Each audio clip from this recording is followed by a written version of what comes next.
Chapter 1135. But as the saying goes, when a person sits at home, misfortune will come from the heavens. The sky had completely darkened, and the twin city guards, which was not very large, had also sunk into a state of silence. However, outside the He mansion, there was a series of urgent knocks on the door, causing many people in the mansion to be awakened.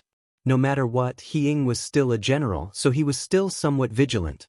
The knocks on the door also woke him up, but the long period of peace did not make him think too much. Instead, he could not help but shout outside. "What's going on? Who's knocking on the door? Why aren't you going to take a look?" Without needing He Ying's orders, the door was already opened. Following that, a military commander rushed into the residence and quickly arrived at He Ying's door. With an urgent voice, he said, "Sir, there's someone knocking on the city gates." The person claims to be Navy General Song Yong. "Our brothers are not sure. Please make a decision." "Song Yong?" A cry of surprise came from within the room. He Ying had naturally heard of this newly promoted Navy general before. Not only that, he had even seen this person before. But because the difference in status between the two of them was too great, they did not have a deep relationship. Song Yong was here. This made He Ying feel a little confused. No matter what, the other party was a Navy general with 50,000 soldiers. He was just a small Qianhu with 1,120 soldiers. The two of them were on the same level. Why would the other party come to his small twin city guards? His heart was filled with confusion, but He Ying did not dare to delay.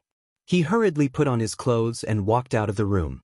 When he saw the commander who came to report, he could not help but ask suspiciously, "Is it really General Song who came? Did you see clearly?" "Sir, we are of lowly status. How could we know such a big figure like General Song? We are really not sure. That's why we asked Sir to make a decision," the commander said with a troubled expression.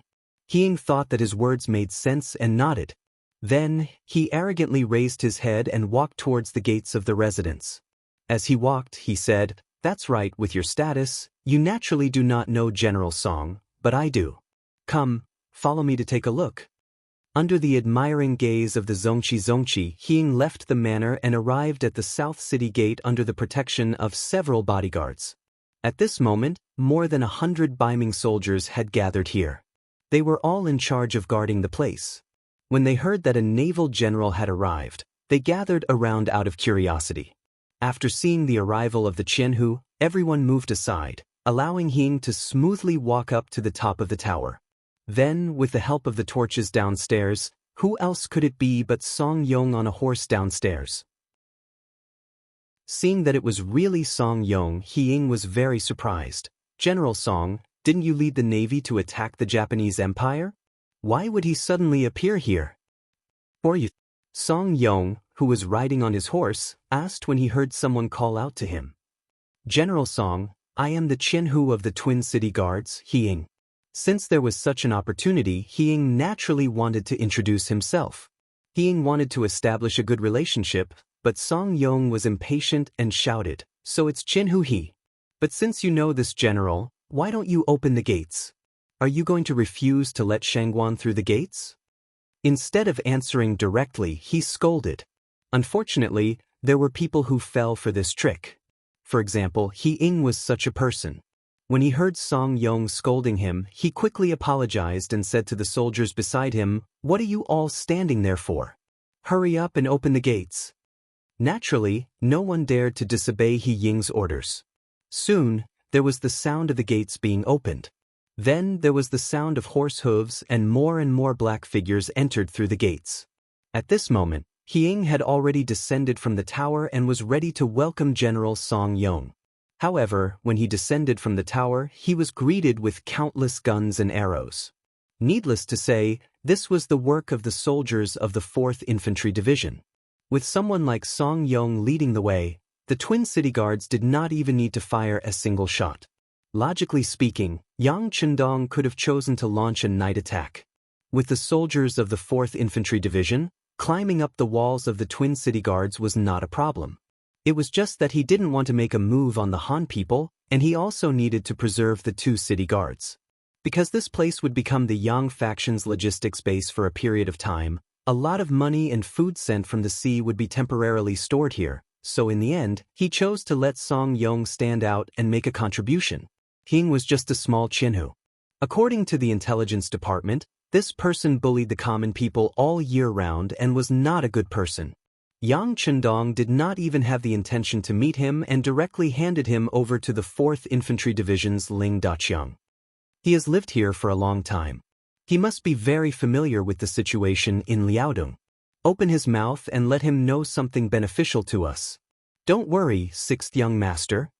A smile flashed across Ling Daqiang's face. After agreeing, he turned around and left. Pass down the order, no soldiers are to disturb the people. At the same time, put up a notice saying that I, Bugnam of Gojosian, have come. As long as the people here cooperate with us, they can receive money at any time. You can go and do this.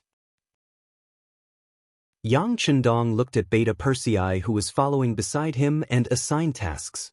Young master, please don't do that. After following Yang Chendong for a long time, Beta Persei knew his young master's feelings for the Han people. He also worked as a logistics division commander for a period of time. Beta Persei was naturally familiar with this small matter. Thus, half an hour later, there were many notices on the walls of the Shuangcheng Guard Central City.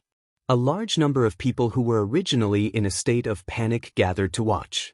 Some literate scholars read the notices, and the other people knew that the one who came was King Wunan of Damyang. The reason why they wanted to occupy this place was because when Bugnam of Gojosian made a move against the Japanese Empire, his rear, the grassland, was attacked by Baiming. Now that the Japanese Empire was dealt with and became a province of the 5-star army, Bugnam of Gojosian appeared in Liaodong. This time, he came to give those who wanted to deal with him a look. The notice also emphasized that they only wanted to deal with those who opposed them. As for the ordinary people, they would not offend them in the slightest. Once a soldier violated the rules, the people could go to the yamen at any time to report it. Once it was verified, not only would it be dealt with, the person who reported it would also be given a certain amount of silver as a reward. At the end of the notice, it was written, "Next, the 5-star army will send a large number of military supplies here. They will be transported in all directions from the Shuangcheng Guard Central City. A lot of labor will be needed. As long as the people are willing to participate, they will be distributed according to their labor. Based on preliminary calculations, a strong man could earn 1 tael of silver after working hard for a day. Even a capable woman could earn half a tael of silver." The notice that was posted quickly attracted a lot of discussion among the people. This was also Yang Chendong's request. He did not want to deceive the people. He wanted them to know what was going on outside and let them participate. This would give rise to a sense of ownership, and in the future, it would be twice the result with half the effort. The notice was written clearly enough, and as expected, it attracted all kinds of discussion among the people. So it was Bugnam of Gojosian who came. I heard that he loves the people very much, especially us Han people. It seems that there is no need to worry. Yes, Bugnam of Gojosian treats the people well. With him around, of course we are safe. But it says that Baiming is attacking Bugnam of Gojosian's forces in the grasslands? What does this mean? Isn't Bugnam of Gojosian our great Ming dynasty's Bugnam of Gojosian? An honest-looking man in his 40s scratched his head as he spoke with a confused look on his face. In fact, it was not only this middle-aged man. Many people had the same expression. They lived in the Shuangcheng Guard Central City all year round. And because the transportation was not developed, they did not know much about what was going on outside. Fortunately, there were some knowledgeable people in the crowd. They had traveled extensively, so they knew a bit more. Facing this question, they gave an explanation. What do you know? Some of the territories in the grasslands did not originally belong to our great Ming dynasty. That was the world of the Mongol cavalry.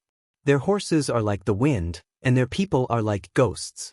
Wherever they go, they eat people without spitting out their bones. They are still nomads, and other than raising some livestock, they don't know how to do anything else. They don't even have any iron tools. In order to survive, they have set their sights on us, the Han people. They would often rob the Han people stationed there. Other than robbing things, sometimes they would even rob people. That is very abominable. This brother is right. Those Mongol cavalry are very vicious, especially in the recent years. Our great Ming dynasty has allowed them to do whatever they want, causing them to not know how to restrain themselves. Their actions have become even more vicious. I was also fortunate enough to go to the grasslands. I heard that it was because of the appearance of Bugnam of Gojoseon that those Mongol cavalry were defeated. Many grassland tribes were cleaned up because of this, and some were even destroyed. Yes, I went to the Jianzhou Left Guard Central City a while ago. I heard from a friend there that there is a very magnificent city in the grasslands. There are countless Han people there, and they live very comfortably. That was built by Bugnam of Gojoseon. That friend also said that since Bugnam of Gojoseon was in the grasslands, the safety of the Han people was guaranteed. Who knows how many people there have worshipped Bugnam of Gojoseon in their homes, saying that they are thanking him. The few people spoke one after another and quickly told the story to everyone. Most of the Han people who did not know all of this before now knew that Bugnam of Gojoseon was actually so powerful. However, a problem appeared. An old scholar who was literate but had never traveled far asked with a puzzled expression, since Bugnam of Gojoseon is so powerful in the grasslands and has done so many things for our Han people, why is the Baiming imperial court looking for trouble with him? Chapter 1136. Seeing that it was the old scholar who spoke, someone at the side laughed. As expected of a scholar. Don't tell me you think that everyone in the world is a good person just because the books are all good people. Don't you know the phrase, a great achievement alters the emperor? That's right. Bugnam of Gojoseon is so powerful and powerful. How could he not alert the emperor? It's normal for him to take action to suppress them. Haven't all emperors been the same since ancient times? It's a pity that they chose Bugnam of Gojoseon to fight against the Japanese Empire. That's not right. No matter what, Bugnam of Gojoseon took care of the Japanese Empire for the good of the people. Xianxia wasn't very far from the sea. They were lucky enough to see the appearance of the Japanese bandits a few times. Although the Japanese didn't dare to really attack Baiming with their military strength at that time, they could still attack the periphery. After all, their navy was stronger than Baiming. It could be said that many of the people of Xianxia had suffered losses at the hands of the pirates. Now that they heard that Bugnam of Gojoseon had completely taken care of them, how could they not be happy? Discussions rose and fell like this. Some things that they did not know before were explained by everyone. Most of the people now understood. They also knew that Bugnam of Gojoseon sent out his troops because he was bullied. Furthermore, Bugnam of Gojoseon treated the Han people very well. After a round of discussion, they finally came to a conclusion. First, there was no need to panic. As long as they did not do anything extreme, Bugnam of Gojoseon would not do anything to them. Second, Bugnam of Gojoseon was in urgent need of labor. If anyone had the idea, they could give it a try. Even if they did not get paid in the end, they would only have wasted a day's effort. It was not a big loss. The people did not necessarily know right from wrong. Their knowledge was limited, and they did not care as much about the ownership of the imperial power as those who benefited from it. Just like what the commoners often said, no matter who became the emperor, they would still be them. There would not be any changes. Not to mention a border city like the Twin Cities Guard. It was impossible for the emperor to come here in his lifetime. He had never even seen it, so how could he talk about feelings? What the commoners really cared about was the benefits that they could obtain. Since the 5-star Army's notice said that as long as they worked for them, they would be able to receive money and the remuneration was so high, why not give it a try? Some of the commoners thought so, but others shook their heads and walked away. Since ancient times, it was impossible to take advantage of the royal family while working for them. Not to mention 1 tael of silver a day, even if it was 2 maces of silver a day, it would still be impossible. Would those officials and soldiers be so kind? Slowly the crowd dispersed. Most of them were returning home, and only a few of them were heading towards the barracks. All of this fell into the eyes of Longwei, who was observing everything from afar. When Longwei saw it, the matter naturally reached Yang Chendong's ears, and he laughed heartily in response. Good, it's done. As long as one commoner is willing to try, there won't be any problems. Shang Yang's reform had gained the trust of the commoners by standing on a tree as a sign. Now, without standing on a tree as a sign, the commoners were willing to give it a try. How could it not work? Once they returned home with the silver, presumably the city would explode. Considering that the Twin Cities Guard was too small, Yang Chendong did not arrange for people to guide public opinion.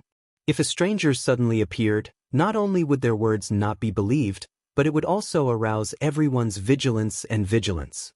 As a result, he let things develop naturally. Even if no one believed what the notice said, he would still use the method of standing on a tree as a sign to gain everyone's trust. Now, it seemed that there were still some daring people who were willing to try. There was no reason for the matter to not work. This was also the reason why Yang Chendong had set the reward so high. It must be known that in a place like the Twin Cities Guard, one tael of silver could do a lot of things. Striking while the iron was hot, and letting the commoners drink with the golden and silver cups, Yang Chendong said to Long Wei Baidao Jiang, "Pass down the order. The soldiers who don't need to be trained will enter the homes of the commoners in the city and chop firewood and water for them. If they can do anything, inform Beta Persei to get some food for them." It was now the 3rd month of spring. In the south, it was already spring and flowers were blooming, but in the north, especially in the Liaodong region, the weather was still very cold. At night, it was common for the temperature to be 10 degrees below zero. From time to time, there would be heavy snow, as if to tell the commoners that winter was not completely over. For example, at noon today, it snowed. Although it was not very heavy, the streets and the courtyards of the commoners' homes were still covered with a layer of white. This gave the 5-star army a chance to show off. For a time, their figures were everywhere in the city. In the commoners' courtyards, the snow on the streets of the city was quickly swept away, revealing the originally black ground. At night, the commoners who had worked hard for most of the day walked out of the barracks with smiles on their faces. They did not show the slightest bit of exhaustion from working hard for the day. After working for most of the day, many of them had less than one tael of silver in their hands. This was because they did not work for a day. If they went early in the morning, they would definitely be able to earn one tael of silver. More importantly, working in the barracks, they were even provided with lunch. Although it was not very nutritious, just being able to fill their stomachs was enough. This already made them very satisfied. It was not an exaggeration to say that it was like New Year's.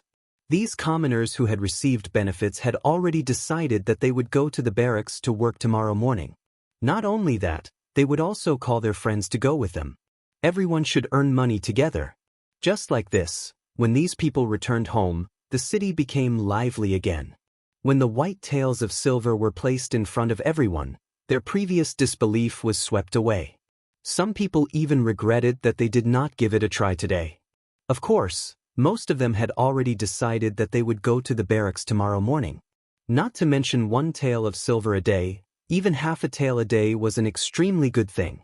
Since ancient times, there had been many ways to buy people's hearts, but there were not many that were as simple and straightforward as Yang Chendong's.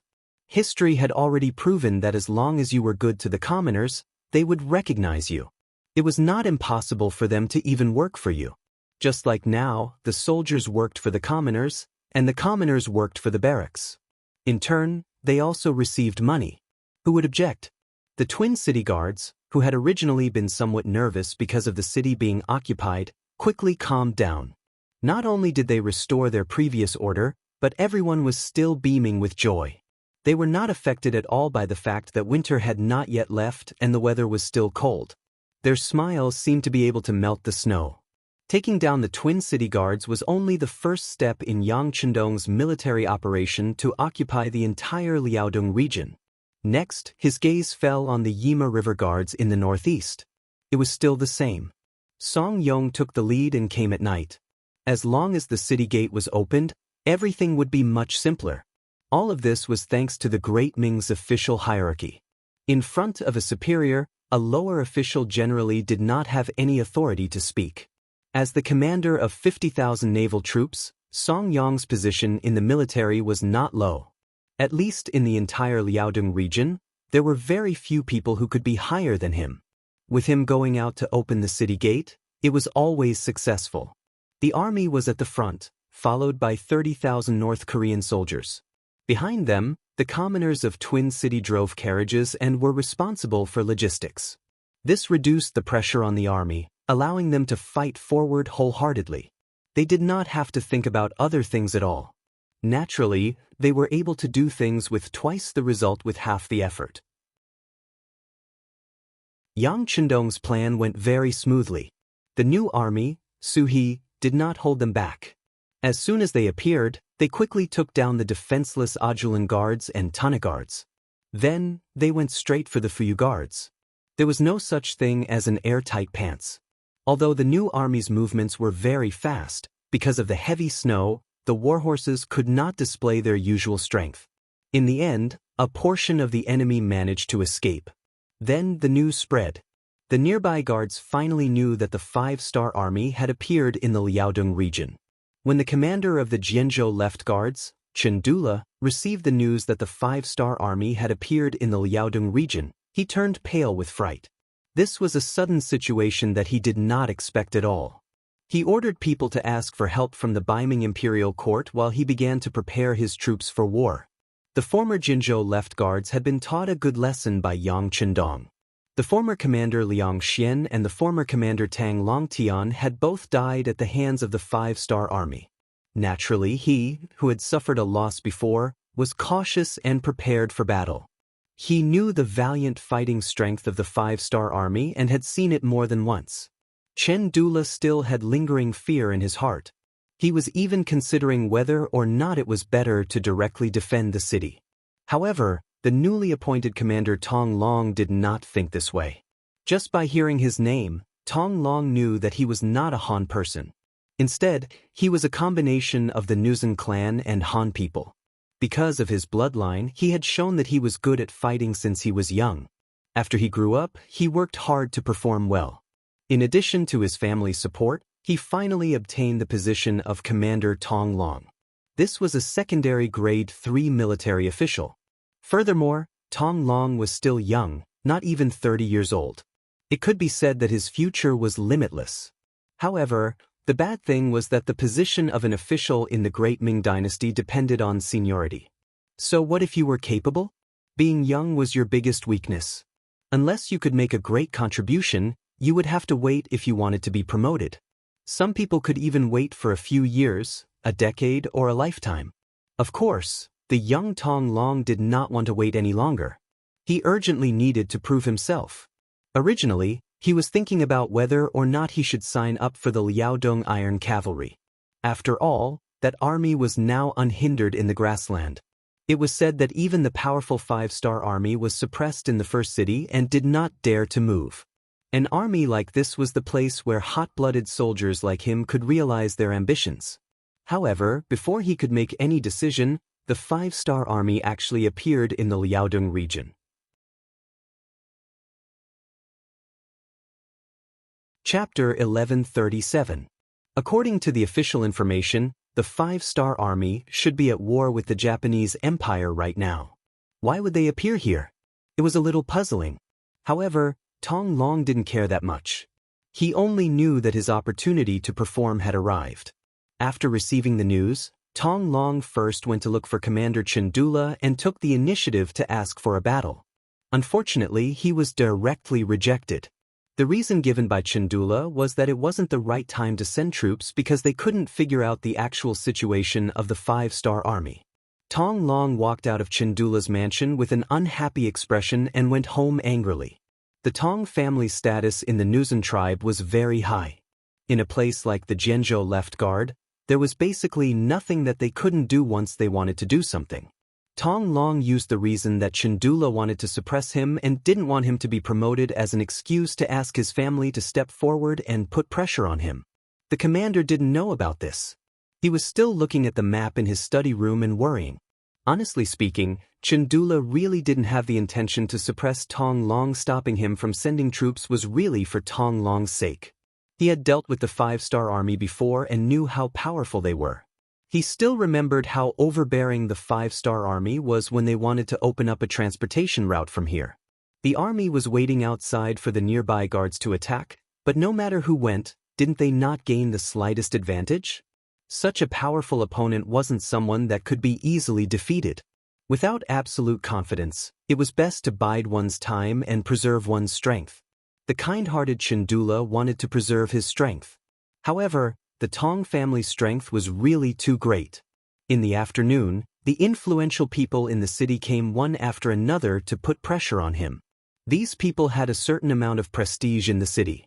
If it was only one or two of them, he wouldn't be afraid. However, with so many of them coming together, even the commander couldn't handle it. He had no choice but to agree to Tong Long's request to send troops. However, he stated that he could only bring 2,000 troops and wanted to test the opponent's strength first. Commander Chandula only gave 2,000 cavalrymen, but Tong Long didn't think much of it. In his opinion, quality was more important than quantity. Therefore, he gladly accepted it. He also used his family's connections to find the men of the Nuzan tribe and gathered another 1,000 men. He even gave them war horses. In this way, 3,000 cavalrymen was already a strong force. After preparing for a day with 3,000 cavalrymen, Tong Long left Jian Province's left guard city on the third day and headed north. He wanted to find the 5-star army and give them a head-on blow. He wanted to let them know that there was still a fierce general like him in Liaodong. The last few times the 5-star army appeared here, Tong Long wasn't there. Instead, he was sent by his family to Baiming to study Confucianism. The Nuzan tribe had good foresight. They knew what it meant to learn from others' strengths to make up for their weaknesses. They also knew what it meant to do as the Romans did. If they wanted to live more comfortably under the rule of the great Ming dynasty and have more power, they had to learn what they liked. It was precisely because he wasn't in Liaodong at that time that all the things about the 5-star army were just legends. As the saying goes, seeing is believing. Naturally, Tong Long wasn't afraid of anyone. What he didn't know was that from the moment he walked out of Jian Province's left guard city with 3,000 cavalrymen, his every move was under the eyes of the 1st Cavalry Division. After Tian, who received the order from Yang Chendong, he immediately sent out scouts to watch every Baiming Guard city in this area. For a big city like Jian Province's left guard city, its geographical location was so crucial and important. Of course, they wouldn't miss it. There were more than 10 scouts outside the city. They were responsible for watching the 4 city gates. Once they made a move, they could immediately report it to the division headquarters. When Tong Long came out with 3,000 cavalrymen, such a mighty formation naturally couldn't escape the eyes of those who were observant. The news was quickly sent to the division commander, Tian Hu. At the foot of an unknown mountain, the division headquarters of the 1st Cavalry Division was built here. What was different from the past was that this time, the mission they received was to stop the enemy. This required them to remain still. Only when they saw the enemy move out would they be able to go out and fight. Therefore, the world's 1st Cavalry Division, which had always been roaming around, had built a temporary division headquarters. It was rare for them to rest and also be used for command. When the news came that 3,000 Baiming cavalrymen had walked out of Jian Province's left guard city, Tian Hu came to the prepared sand table and asked the division headquarters staff officer, "Which regiment is the closest to Jian Province's left guard city?" "Division commander, the 4th Regiment is stationed nearby." The staff officer, who knew the division's situation like the back of his hand, gave the answer immediately. When Tian Hu heard this, he nodded his head in satisfaction and ordered, "Give the order to Commander Bai Shuang of the 4th Regiment.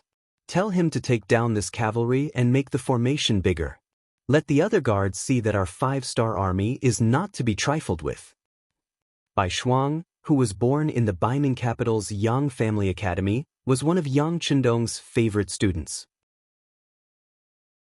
He was chosen by Yang Chendong because of his proficiency in both civil and martial arts.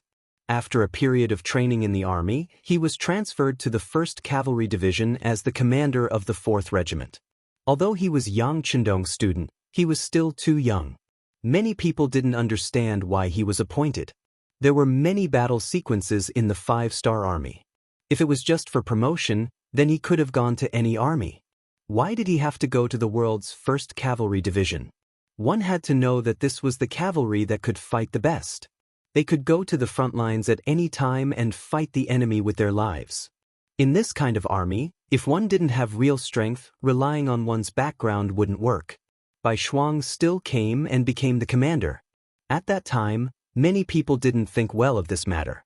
However, when he started to carry out his duties as the commander, Bai Shuang's performance blinded many people.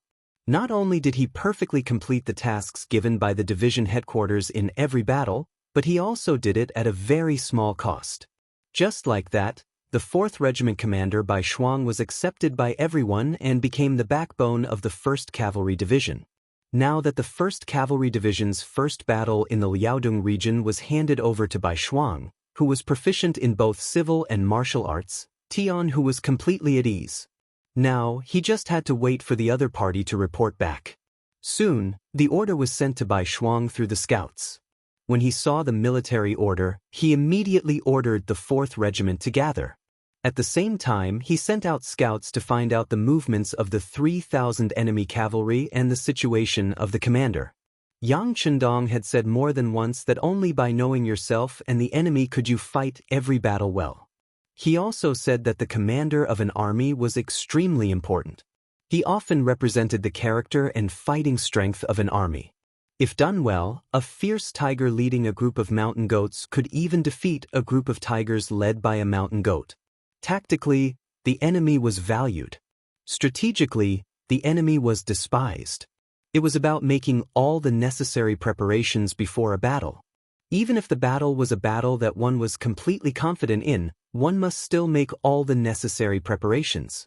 Only in this way could one achieve the goal of winning every battle and obtain the greatest victory with the smallest cost. Bai Shuang, who admired Yang Chendong very much, naturally regarded these words as the truth. In fact, he had always done this. Before every battle, he would do his best to understand the situation of the opponent. He would understand the opponent's identity, background, and personal strength, including their strengths and weaknesses, etc. It was because of this that he was able to quickly gain the recognition of everyone and become the commander of the 4th Regiment commander of the 1st Cavalry Division. Fortunately, Yang Xie's intelligence network was very complete. They had done detailed investigations on all the famous people. Therefore, it was not difficult to understand them. Just like when Tong Long led his troops out of the city, some of his information was also sent to Bai Shuang. The scouts who rushed back from the front sent over the information regarding Tong Long. There were a total of 3 pages, so Bai Shuang had a better understanding of his opponent. I didn't expect him to be such a talent. Not only is his strength extraordinary, but he also obtained good results when he was studying in the capital of Baiming. There are actually so many people who admire him. After reading Tong Long's information, Bai Shuang could not help but sigh. The introduction in the information was very detailed. Because of this, Bai Shuang felt a sense of admiration. It would be a waste if such a talent was not only used by his teacher. Didn't Yang Chendong always say that it was easy to obtain 1,000 soldiers, but difficult to find a general? Now that such a suitable person had appeared in front of him, if he did not capture him alive, wouldn't it be a waste? Men, bring me the map. After Bai Shuang had a plan, he made a decision in his heart. Tong Long did not know anything about his situation. As the opponent, the 5-star army had already grasped everything. He was currently leading 3,000 cavalrymen and galloping around. He wanted to find the main force of the 5-star army and then have a decisive battle with them. No one knew the strength of these 3,000 people better than him. Not to mention the 2,000 cavalrymen given by Commander Chindula, their general strength was not bad. For example, the 1,000 Nuzan cavalrymen that were summoned in the end. Which one of them was not proficient in riding a horse? An army like this should be qualified to join the Liaodong Iron Cavalry. Right now, they were only fighting against the 5-star army. He really could not think of any possibility of failure. This was the most elite of the Nuzan cavalrymen.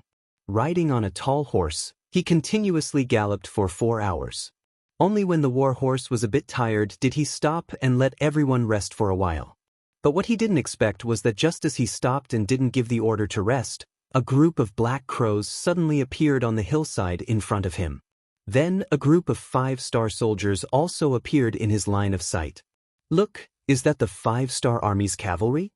A sharp-eyed person shouted. "It seems that they don't have a lot of people. It seems that there are only 300 to 400 of them."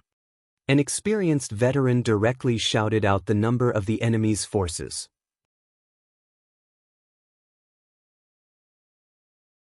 Chapter 1138. There was no doubt that the 5-star army was a 5-star army, and they only had 300 to 400 soldiers. At this moment, how could Tong Long be courteous? Joy flashed across his eyes, and he shouted loudly, "Brothers, our chance to make a contribution is here. Charge with me." "Charge!" The 3,000 cavalry shouted at the same time. Their momentum was extremely shocking. When the iron hooves stomped on the ground, the earth trembled. The 3,000 cavalrymen that rushed over attracted the attention of the hundreds of 5-star soldiers that appeared on the hillside. When they saw the enemy charging over menacingly, they only hesitated for a few breaths before turning around and fleeing. It was obvious that they could see that the strength of both sides was not equal. Under such circumstances, it was not a wise decision to fight. Just like this, one side ran in front while the other chased from behind. The two sides chased after each other. One side desperately tried to escape from the misfortune of being caught while the other desperately tried to make a contribution. On this piece of land, more than 6 hours had passed as they chased after each other. The sky gradually darkened. The 3,000 cavalry from Liaodong were tired after running for an entire day. Seeing that the distance between them and the enemy hadn't closed by a bit, many people advised Tong Long to rest. The general idea was that since they couldn't catch up, it was better to have a good rest. Their brothers were too tired. Although Tong Long really wanted to establish this merit, he was also clear that it would be very difficult to achieve his goal by chasing after them like this. Although he was a bit unhappy, his rationality won over his emotions. In the end, he gave the order for the army to rest. However, he didn't give up and arranged for a few dozen scouts to continue the chase. He believed that if he was tired, the 5-star army wouldn't be any better. This idea was not wrong. When Tong Long and the others had just rested for less than an hour, the scouts rushed back and said that the 5-star corps that they were chasing had stopped after seeing that there was no one chasing after them. They were resting on the main road that was 10 miles ahead. "They really are tired." Hearing the scouts' report, Tong Long immediately became spirited. He immediately ordered everyone to stop resting and chase after the enemy. They had only rested for a short period of time. Many people only had the opportunity to drink some water and eat some dry rations. They hadn't officially rested yet. However, no one dared to disobey Tong Long's orders. All of them fell into the trap and continued on their way under the guidance of the scouts. After running for 5 kilometers, they saw a wide, flat road in front of them. Several hundred 5-star army soldiers were resting. It was a pity that their appearance had the effect of startling the enemy. When the two sides were still 4 miles apart, the 5-star army began to flee once again. Chase. Tong Long didn't want to give up just like that, so he continued to spur his horse. Just like that, after a day of rushing, the chase continued for an entire night. Both sides didn't stop to rest, but as a result, their spirits dropped quite a bit. The sky began to brighten, and the 5-star army could be seen more clearly. However, they were still 4 li away, and it was truly hopeless. "General, let's take a break. If we continue to chase like this, I'm afraid we'll never be able to catch up." One of the Baihu who sensed that his warhorse's fur was soaked through couldn't help but speak up. With someone taking the lead, very quickly, more and more voices echoed out. Tong Long, who knew that the law couldn't punish too many people, hesitated for a moment. He was prepared to give the order to stop the chase and take a good rest. However, at this moment, another Baihu suddenly shouted, "Look, their speed seems to have slowed down. It seems like they can't hold on any longer." "Is that so?" "It seems like it." "Yes, I can see it too. Their speed seems to have slowed down quite a bit." Compared to our riding skills, it seems like they're still lacking." At this moment, all sorts of discussions began to spread. This was equivalent to giving Tong Long a shot of confidence. He immediately laughed and said, "Good, victory is right in front of us. We can't give up. Now is the time to compete with our willpower. Whoever can persevere the most, victory will belong to them. Everyone, charge with me." Another chase began. Just as everyone wished, the distance between the two sides increased from 4 li to 3 li. At the closest point, it was almost 2 li. If it wasn't for the fact that the 5-star army knew that once they were caught, they would definitely be dead, and had unleashed their potential several times to increase their speed, they would have been caught by now. After a day and a night, it was another day. It wasn't until the afternoon when the sun was about to set that the chasing group arrived at the side of a large mountain. At this point, no matter if they were running or chasing, they had all given it their all. If it wasn't for that trace of willpower still causing trouble, everyone would have stopped long ago. Even so, half of the 3,000 Liaodong cavalrymen had already slowed down. Some of them were even swaying on their horses.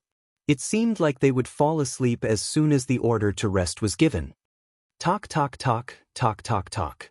Under the setting sun, the sound of armored horses galloping could be heard from the quiet mountain, causing snowflakes to fall from the branches of the trees on the mountain. When Tong Long saw all of this, he turned pale with fright. This kind of sound, this kind of effect, it must be a new cavalry group. If it was his allies, then it would be fine. But if it was the 5-star army, then they would really be in danger. If there were more of them, then these 3,000 people would be thrown here.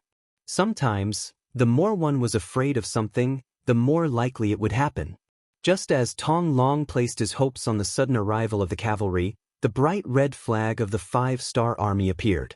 There were at least 1,000 of them, and they were neat and orderly in formation. With one look, one could tell that they were an iron army that had been honing their strength for a long time. Needless to say, they were the soldiers of the 1st Cavalry Division's 4th Regiment. Even the 400 cavalrymen that had been running before were part of them. When they saw the main force arrive, the 5th Battalion commander who was in charge of luring the enemy chuckled. He stood at attention at the front of the group and said, reporting to regiment commander, the 5th Battalion successfully completed the mission of sneaking away from the enemy. They said sneaking away from the enemy and not luring them.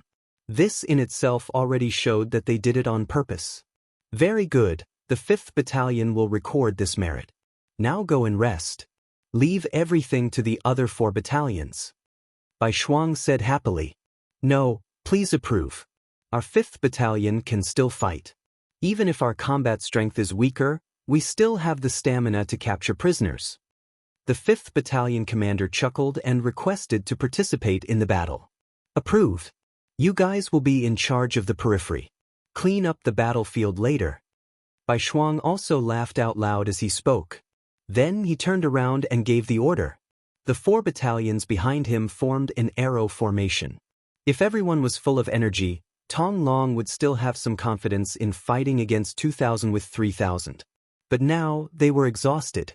After running for 2 days and 1 night, they did not even have 2 hours of rest. At this moment, they were afraid that they could not even use 20% of their usual strength. How could they talk about winning the battle? The appearance of the 5-star army caused Tong Long's expression to change drastically. The cavalrymen behind him were all panting with ugly expressions. Get ready, charge. Bai Shuang didn't give them any time to rest.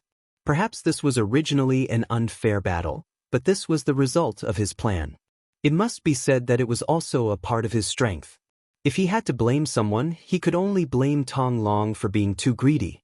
He always wanted to gain merit. The 4 battalions, totaling 1,600 cavalrymen of the 1st Cavalry Division, charged forward. They were either wielding a saber in one hand and a shield in the other, or wielding a saber in both hands. Just like this, with unstoppable momentum, they charged toward the enemy. By the time they formed several dozen arrow-tipped formations and fiercely pierced into the 3,000 Liaodong cavalry, victory or defeat was already decided. Even if they were in their peak condition, they wouldn't be able to gain any advantage. Now that their strength was less than 20%, how could they fight this battle? Facing the charge of the 1st Cavalry Division, a lot of people wanted to raise their blades to meet them. They could even see the direction of the blades clearly. But because of their lack of strength, they were able to display their weak side in a head-on clash. Some of these cavalrymen who should have been able to fight for a few rounds were knocked off their horses. Some of them fought for 2 rounds, but they were also knocked to the ground because of their lack of strength. Tong Long was worthy of being called a valiant general. Even if he didn't sleep for 2 days and 1 night, and didn't even have a good drink of water, when he really faced the enemy, he still showed his valiant side. Even when he was surrounded by 4 soldiers of the 1st Cavalry Division, he was still able to fight evenly. Tong Long's performance was seen by Bai Shuang. He couldn't help but nod his head. It was rare for the Baiming army to have such a tough general, so he didn't have any plans to give up. This kind of talent must be used by the 6th young master. Get out of the way. I'll fight him. Bai Shuang was itching to fight. Most importantly, he was afraid that his soldiers would really hurt Tong Long, so he personally rode over and stood in front of Tong Long. At this moment, Tong Long was panting heavily. Although he didn't lose in the battle just now, he was actually just using up his strength. He couldn't hold on for long. But his pride still made him persevere. Even when facing Bai Shuang, who was also extraordinary, he didn't show any fear. Who are you? Tell me your name. I don't kill nameless generals. Bai Shuang, who was wearing a black cloak, didn't immediately answer Tong Long's question. Instead, he first looked him up and down, then nodded slightly. Not bad. You have a good temperament. Teachers should like you. This kind of question and answer angered Tong Long. He was an existence that could call the wind and summon the rain in the Jian province left guard. Who would dare to look at him like this? It was as if they were admiring an object. This also made him very angry as he said, "Who are you? Tell me your name and I will not kill you."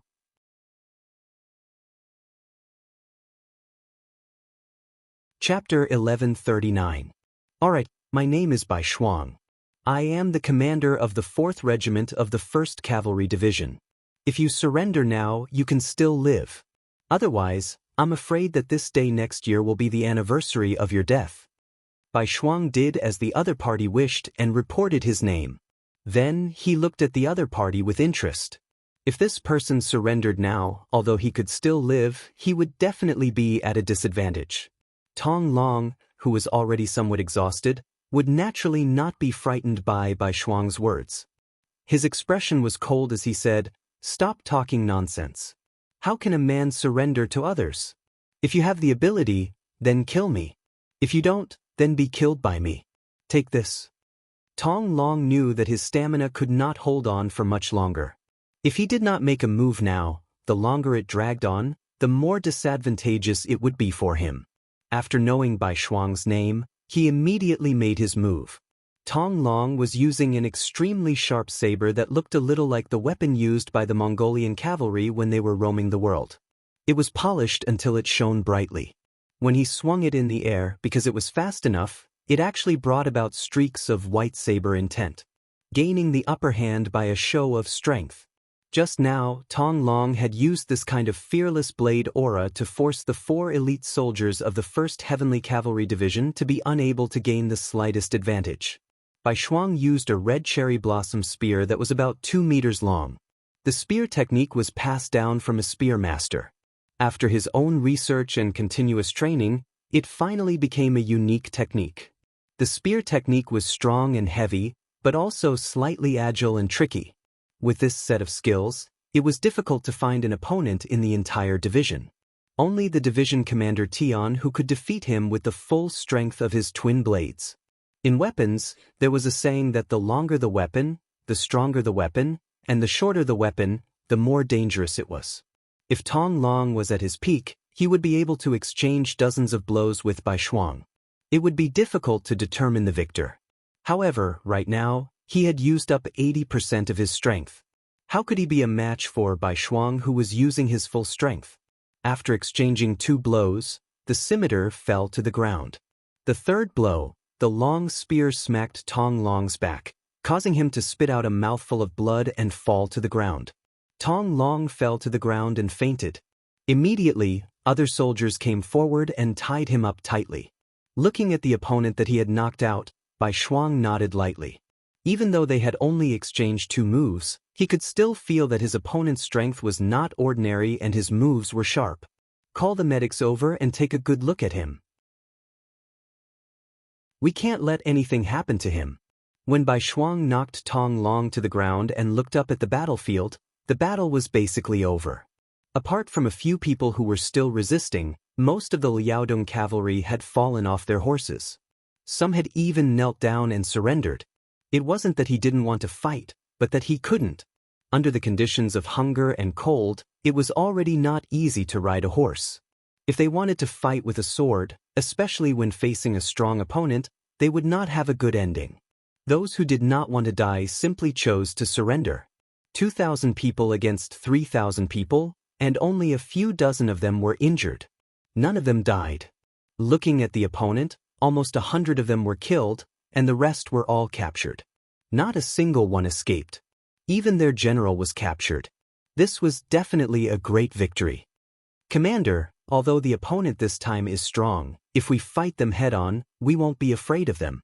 We will definitely win. Seeing that the situation was settled, the commander of the 1st Battalion came in front of Bai Shuang and said unhappily, "What? Do you feel that winning like this isn't fair enough?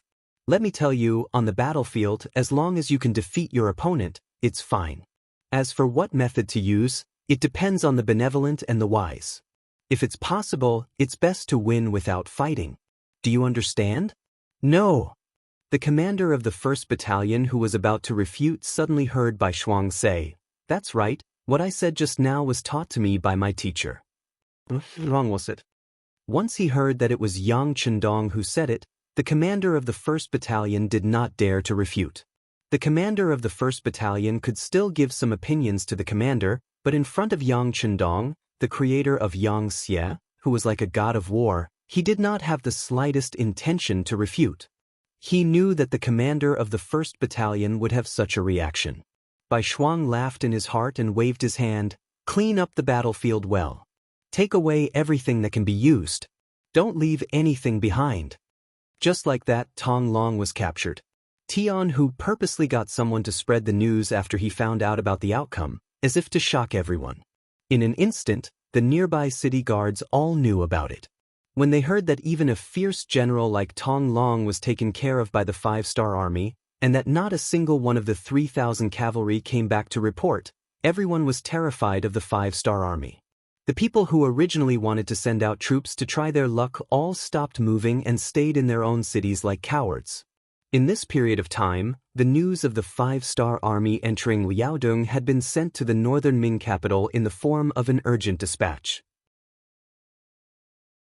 They had just taken down the 2 cities of Shajing and Jingzhou and were thinking of expanding their gains and uprooting Yang Chendong's forces in the grasslands. Suddenly, this news was sent to the imperial court and immediately attracted the attention of countless people. Even Emperor Zhu Qiu was confused. What's going on? Shouldn't Bugnam of Gojoseon be fighting with great General Ashikaga Yoshimasa in the Japanese Empire? For this reason, he had sent Song Yong and 50,000 naval troops to help. How long had it been since the battle ended? How did Bugnam of Gojoseon appear in Liaodong? What's going on? And what about the 50,000 naval troops he had sent out? Where were they now? Why was there no news of them? Could it be that they had been destroyed by Bugnam of Gojoseon? That was 50,000 people, and they were at sea. It wasn't that easy to wipe them all out. Why wasn't there a single warship that reported the news? Countless questions appeared in Zhu Qiu's mind. This unexpected situation disrupted Zhu Qiu's plans. Because Shajing and Jingzhou had been peacefully taken back and he had obtained the 5-star army, Zhu Qiu was filled with confidence. Who said that Bugnam of Gojoseon was invincible? Didn't he win? Since that was the case, of course, he would continue to work hard to take down Shi City and uproot the 5-star army's forces in the grassland. This idea was quickly approved by the other king of the grassland, Yeshen. On the grassland, Yeshen was really afraid of the 5-star army. At least, every battle ended with his defeat. If he could destroy the 5-star army and replace it with Baiming, it would be great. He believed that it wouldn't be long before he could still be a king. Therefore, Zhu Qiu didn't have to spend much effort to reach an alliance with Yes Hen. The two sides agreed that one side would send out 400,000 troops, and the other side would send out 200,000 troops. They would definitely take down Shi City with high walls and drive Yang Xie's forces out of this area. Both sides were mobilizing their troops. After all, it involved an army of 600,000. Just the preparation of food and drink would take some time, not to mention the military supplies. Unexpectedly, something happened in Liaodong so quickly. If it was in the past, Zhu Qiu wouldn't panic even if Liaodong's predecessor, Nu or Gandusi, was attacked. After all, it was a bitter and cold place in his opinion. Other than being able to ensure the safety of the northern territory, it had no other use. However, it was different now. He had 70,000 Liaodong cavalrymen. They had now become the most elite existence in the Baiming army. They could even scare off the 5-star army. How could such a powerful army, the headquarters of such a powerful army, a place where countless brave warriors could be produced, how could they just watch as it was lost? He couldn't lose Liaodong, and he couldn't let Yang Chendong use this opportunity to open a supply route. Zhu Qiu immediately ordered a court meeting.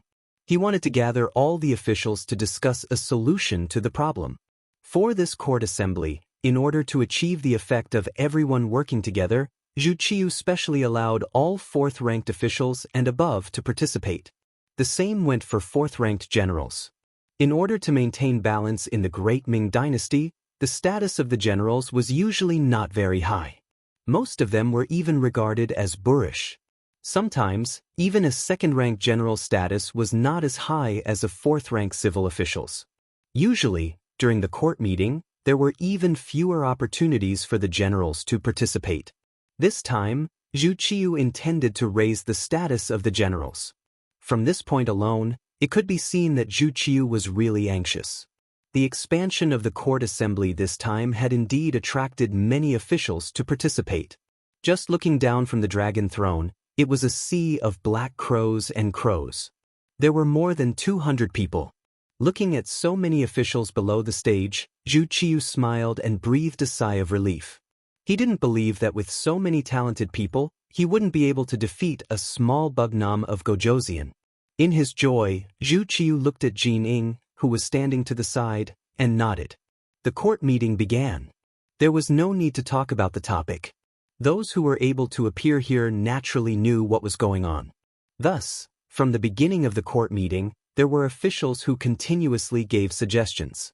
Each and every one of them spoke endlessly, as if each of them had thousands of ideas in their hearts. However, if one were to listen carefully, they would discover that most of their words were flattering Zhu Qiu and flattering her. The general idea was that although the king was strong, how could he dare to face the emperor?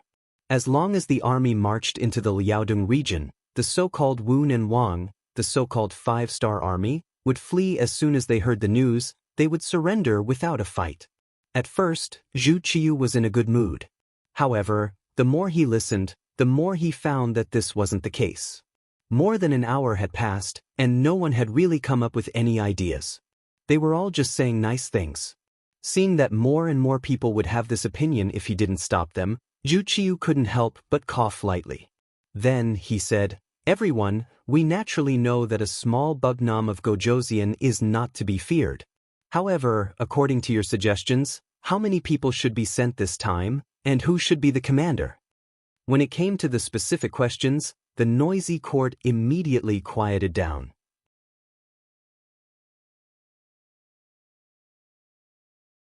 Chapter 1140. Most of the people who could come here were civil officials. They either relied on their writings or relied on their family's influence to get to their positions. Some even relied on some shady means to get to their positions. But no matter how they entered the court, most of them had a common characteristic, and that was that they could speak but not act. It was undeniable that Confucianism could indeed teach people to be good and change the wildness in a person's heart. There were also other benefits. But the drawbacks were equally obvious. Some things were too rule-abiding. After a long time, they would become complacent. It was like moving their mouths and talking. They dared to comment on anything. Some of them even dared to criticize the emperor. But when it came to practical matters, they really couldn't do it. This didn't mean that they didn't have the ability, but because when two sides fought, the other side wouldn't listen to you. If there was a disagreement, they would draw their swords. This wasn't something that these scholars who studied Confucianism could compare to. It was important for people to know their own limits. If they knew that they couldn't do something but still insisted on standing up, then it wasn't taking responsibility, but showing off. To put it bluntly, it was no different from courting death. It was just like the Tuma Fortress incident back then. How many civil officials of northern Ming had died? Among them, there were many who were truly talented. However, in the face of the ferocious Walla cavalry, were their eloquent tongues really of any use? After the previous incident, the imperial court was much quieter this time. For a time, Zhu Qiyu, who was originally full of hope, suddenly had an ugly expression. Just now, when everyone was talking so excitedly, he thought that they had already thought of a countermeasure. But now, it seemed that this wasn't the case at all. His gaze swept past the civil official group and naturally landed on the military general group, which had very few people. When it came to specific matters, especially when it came to leading troops to war, it still depended on the generals. But what made Zhu Qiyu a little disappointed was that even these generals who practiced martial arts didn't take the initiative to stand up at this moment. Instead, they all lowered their heads and pondered about something, as if there was something valuable under their feet that was worth attracting. The great Ming dynasty had a long history of valuing literature and despising the military. It wasn't something that could be changed overnight. Although because of the changes in the political situation, the status of the generals had increased, but there was still a big gap between the two sides. Let's use a simple example. What is the most important thing in a war? Some people might talk about the morale of the soldiers, some would talk about the bravery of the generals, some would talk about whether this was a battle of justice, and some would talk about the right time, the right place, the right people, and so on. But the real key was logistics. In other words, it referred to the supply of food, fodder, and weapons. Think about it, if an army that was capable of fighting did not have food to eat and only had wooden sticks in their hands, how could they fight the enemy? How could they use their teeth to bite the enemy? Tear it apart with your bare hands? Thus, there was a saying that war was a war for money. It just so happened that the logistics of the army were decided by the civil officials. This was equivalent to having one's Achilles heel pressed down. Even if one wanted to fight alone, one couldn't. How could one win a battle in such a situation? Just like the 70,000 Liaodong cavalry. Why did they develop so quickly? Why were they so elite that even the 5-star army in Origin City was afraid of them? It was nothing more than that they had enough autonomy. They could harvest grain and grass on the grassland like the Mongolian cavalry. They could snatch good things when they saw them, which made them stronger and stronger. It was impossible to send troops to Liaodong without any taboos. It could be imagined that no matter who led the troops, the logistics would be fought over. This involved a lot of benefits. Whoever had the advantage would get countless benefits from it.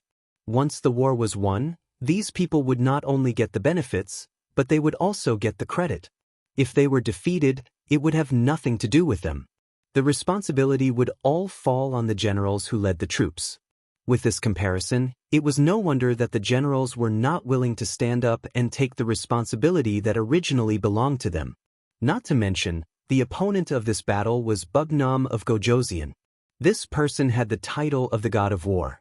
How could he be so easy to deal with? The generals were all silent. Zhu Qiyu was a little angry. Before he could say anything, the civil officials at the side had already launched an attack.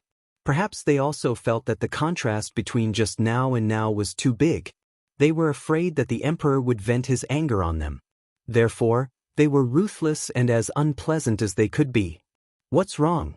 Aren't you generals? Your duty is to go to the battlefield and kill the enemy. Even if you die on the battlefield, you won't hesitate. This is your destiny. That's right. Isn't it your duty to send troops to war? Why are you afraid of death now? None of you dare to accept the challenge. It's really disappointing. No wonder Bugnam of Gojoseon is so arrogant. It's all because of you useless people. You useless things. You really don't know what to do. You really make people look down on you. Yes, it's too disappointing. The imperial court spent so much money to feed you. The criticism came one after another. It was as if they couldn't show their righteousness if they didn't step on them. In just a short while, the generals' faces were as red as a monkey's buttocks. Some of the more thin-skinned ones wanted to find a hole to hide in. This was really like the saying, "Those who enjoy the show are not afraid of things getting out of hand." Faced with the criticism of the entire civil officials, a general called Li Tong finally couldn't take it anymore. As a second-grade general in the imperial court, he naturally had his own personal pride. Especially now that the status of a general was rising step by step, he was very optimistic about the future. More than once, he had told the other generals in private that spring was coming for the generals. But now, before he could achieve his goal, he was being slandered in such a way. He was really angry. When he saw that the other generals and colleagues were all evasive and didn't even dare to fart in front of the civil officials, he angrily stepped forward and said, "Your Majesty, this subject is willing to lead the army, but I have a request." Finally, someone was willing to take the initiative to step forward. Naturally, Zhu Qiu was overjoyed. When he looked at the person, even his gaze became much friendlier. "Oh, General Li, I don't know what request you have. Why don't you tell me? I hope that the matter of the provisions will be managed by the officials I've chosen." In this way, Li Tong boldly made his request. Just as he was about to continue speaking, he didn't expect that the civil officials had already exploded. "How is this possible? This is against the rules. Then, won't everything be decided by you generals? Once you have disloyal thoughts, how can you control it?" "Absolutely not. If something really happens, it will be a big matter. It will be much more dangerous than the matter in Liaodong." Yes, we absolutely can't agree." The discussion rose again, followed by a group attack. Li Tong, who wasn't good with words, was instantly drowned in a sea of verbal attacks. This time, not only would the civil officials not agree, but even Emperor Zhu Qiu wouldn't agree. As an emperor, as a monarch, how could he control his army? Wasn't it shown by eating, drinking, and defecating? If he gave the generals too much power, who knew if it would spur some people's ambitions and cause them to do something unfavorable to him? If that was the case, then he would suffer a great loss. No emperor would agree to such a dangerous matter, let alone Zhu Qiu, who had forcefully taken the throne. Perhaps it was because he didn't take the right path when he took the throne, so he was very afraid that someone would threaten him. It was even more impossible for him to agree to Li Tong's request. Shaking his head, Zhu Qiu said with an unquestionable tone, "General Li, you've heard everyone's reaction. We absolutely can't agree to this matter." Zhu Qiu's words set the tone for the matter. Li Tong knew that it was useless to say more. However, since he had already stepped out, it was impossible for him to retreat. He could only cup his hands and say, "Since it's like this, everything will be decided by Your Majesty. This subject will only be responsible for leading the troops to fight." Li Tong was forced to accept the challenge. In a situation where no other general stepped out, Zhu Qiu finally appointed him as the general leading the troops. He took 200,000 soldiers, 50,000 of which were veterans and 150,000 of which were new recruits. He ordered them to prepare within 7 days and send troops to support Liaodong. As if to ease Li Tong's heart, Zhu Qiu especially said during the court meeting that no matter who was in charge of logistics and provisions, they couldn't make things difficult for General Li and had to do their best to cooperate. The officials naturally agreed, but no one knew what would happen. Su Yozhen, the Crown Prince's junior tutor, Grand Scholar and Minister of Justice, didn't say anything from beginning to end.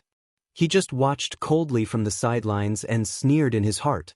Before the troops had even been sent out, General Li Tong had already attracted the dissatisfaction of the civil officials.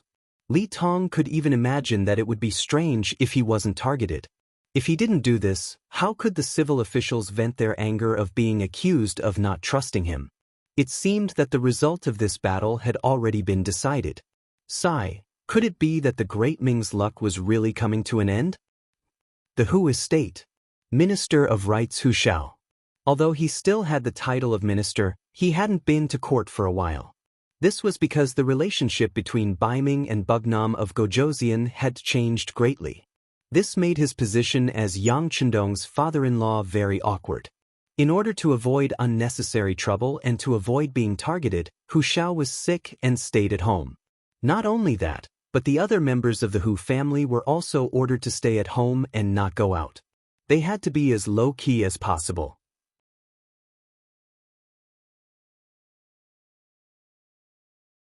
Chapter 1141. Although he had not left his room, he was still able to receive news of what had happened in the imperial court. Hu Shao had been the Minister of Rites for many years, and his students were spread all over the world. He naturally had many sources of information. It was precisely because he knew what had happened in the imperial court that Hu Shao, who was with his son in his study, fell into deep thought. Hu Zhangning also knew what had happened in the imperial court, and he was much more nervous than his father. "Father, the emperor is about to move against Chendong. Will we be implicated? How about I go find the 5-star army in the city?" "There's no need for that. It's not time yet." Hu Shao slowly opened his eyes, a faint smile on his lips. It was clear that everything was under his control. "Son, don't think that we'll be in danger if we really start fighting. It's said that even when 2 armies fight, they don't kill the envoys." "But father..." Seeing that Hu Zhangning was about to say something, Hu Shao waved his hand and said, "Relax. Since Zhu Qiu was able to become emperor, he's not so foolish. He's keenly aware that before he destroys Bugnam of Gojoseon, he won't be able to touch us. Otherwise, he doesn't even know what the consequences will be. On the contrary, the more victories Bugnam of Gojoseon wins on the front lines, the more apprehensive the emperor will be. Unless it's time for a life-and-death struggle, as long as we don't stir up trouble, nothing will happen." The older the ginger, the spicier it was. Hu Shao was so confident not only because of his thorough analysis of the situation and his deep understanding of Zhu Qiu's personality, but also because of 2 other reasons. First, Su Yozhen was in the imperial court. If something really did happen, he would definitely inform him. Second, Baiming had Yang Chendong's brothers and sisters in the capital. If even they were fine, how could he possibly be in danger? With these 2 reasons, Hu Shao was naturally brimming with confidence. On the contrary, he was now worried about whether Yang Chendong could stop Baiming's army. If Yang Chendong was seriously injured or even destroyed, then as his in-laws, they would be seen as accomplices. That would be the real danger. Not to mention that the Hu mansion was as calm as water. Yang Chendong, who was running amok in Liaodong, had telegraphed everything that happened there to him. Looking at the telegram sent by Wang Shan, Yang Chendong chuckled and said, 200,000? Aren't they looking down on our 5-star army too much? After a brief evaluation, Yang Chendong put it aside. Obviously, he had already predicted that Baiming would send troops, so he wasn't surprised by what he had expected. His main focus was now on the next territory to be conquered, Gulinwei. Ever since Yang Chendong brought Lung Si Shifu to the northern part of Liaodong, everything went smoothly. Besieging a city was as easy as entering an uninhabited land. In addition, the surrendered General Song Yong played a big role. Just like the previous Shishun guards, they didn't even fire a shot. Song Yong entered the city first to persuade them to surrender and occupied the city. More than 1,000 Ming soldiers and tens of thousands of great Ming people were included in Yang Xie's territory. This time, to deal with Gulinwei, Yang Chendong used the same trick. Song Yong volunteered to go first, and once they occupied the city, it was tantamount to opening the southwest gate of New Ergon Du Si's headquarters. They weren't far from their goal. "Young master," Hai Si Shifu sent a telegram. "They have entered Ku Island, Sakhalin Island in the future, along the waterway. After a fierce battle, they successfully occupied it." Beta Persei brought a telegram that he had just received to Yang Chendong's temporary tent. Good. When he heard the news, Yang Chendong couldn't help but laugh heartily. Ku Island was occupied, which meant that Commander Song Quan had no way to retreat on the sea. He had to either fight with him or surrender. There was no third choice. As if confirming the saying, "good things come in pairs," not long after, Song Yong also rushed back. Along with him was Gu Linwei's grand Qian Huzhe. Obviously, he had been persuaded, and this time, he was here to surrender. Similarly, it didn't take much effort to capture Gu Linwei. Yang Chendong was one step closer to achieving his goal of capturing Liaodong. Very good, Song Yong did well. Tell him that he will be heavily rewarded. When we completely capture Tu Ergon Du Si's headquarters, we will definitely reward him. Yang Chendong said with a smile. Although Song Yong was a surrendered general and his ability to fight was not very good, his eloquence was not bad. He was also a talent. Yang Chendong had already thought about it. After the war, he would send him to the Ministry of Foreign Affairs. He should be able to play a big role. After Gu Linwei was taken down, the next target would be the Fushan Guards, which was the Turlinwei Guards' headquarters. Once they took down this place, they would be able to directly face the highest level of power in the Liaodong region. If they could take down this place without shedding any blood, it would be perfect. Beta Persei passed the message to Song Yong. Song Yong was naturally excited. He originally thought that he was just a surrendered general and would never have the chance to raise his head in this life. He didn't expect that he would be able to enter the eyes of Bugnam of Gojoseon. Thinking about his future, he decided to continue to make contributions. So after returning to the barracks to rest for a night, he continued to rush forward and went straight to Tu Ergon Du Si's headquarters. Yang Chendong led the army through Gu Linwei early the next morning. At this time it was already May. The weather was getting warmer and warmer. After the snow melted, the speed of the army's advance was also a lot faster. 2 days later, Song Yong sent news that Tu Ergon Du Si's headquarters was already empty. Whether it was the soldiers or the people in the headquarters, they had all disappeared. They should have all gathered in Tu Ergon Du Si's headquarters, so Song Yong directly went to Tu Ergon Du Si's headquarters in the Liaodong region. Another 5 days passed. When Yang Chendong led the army to Tu Ergon Du Si's headquarters, bad news came. The cavalry scouts reported that Song Yong's head was hung on the city wall of Tu Ergon Du Si's headquarters.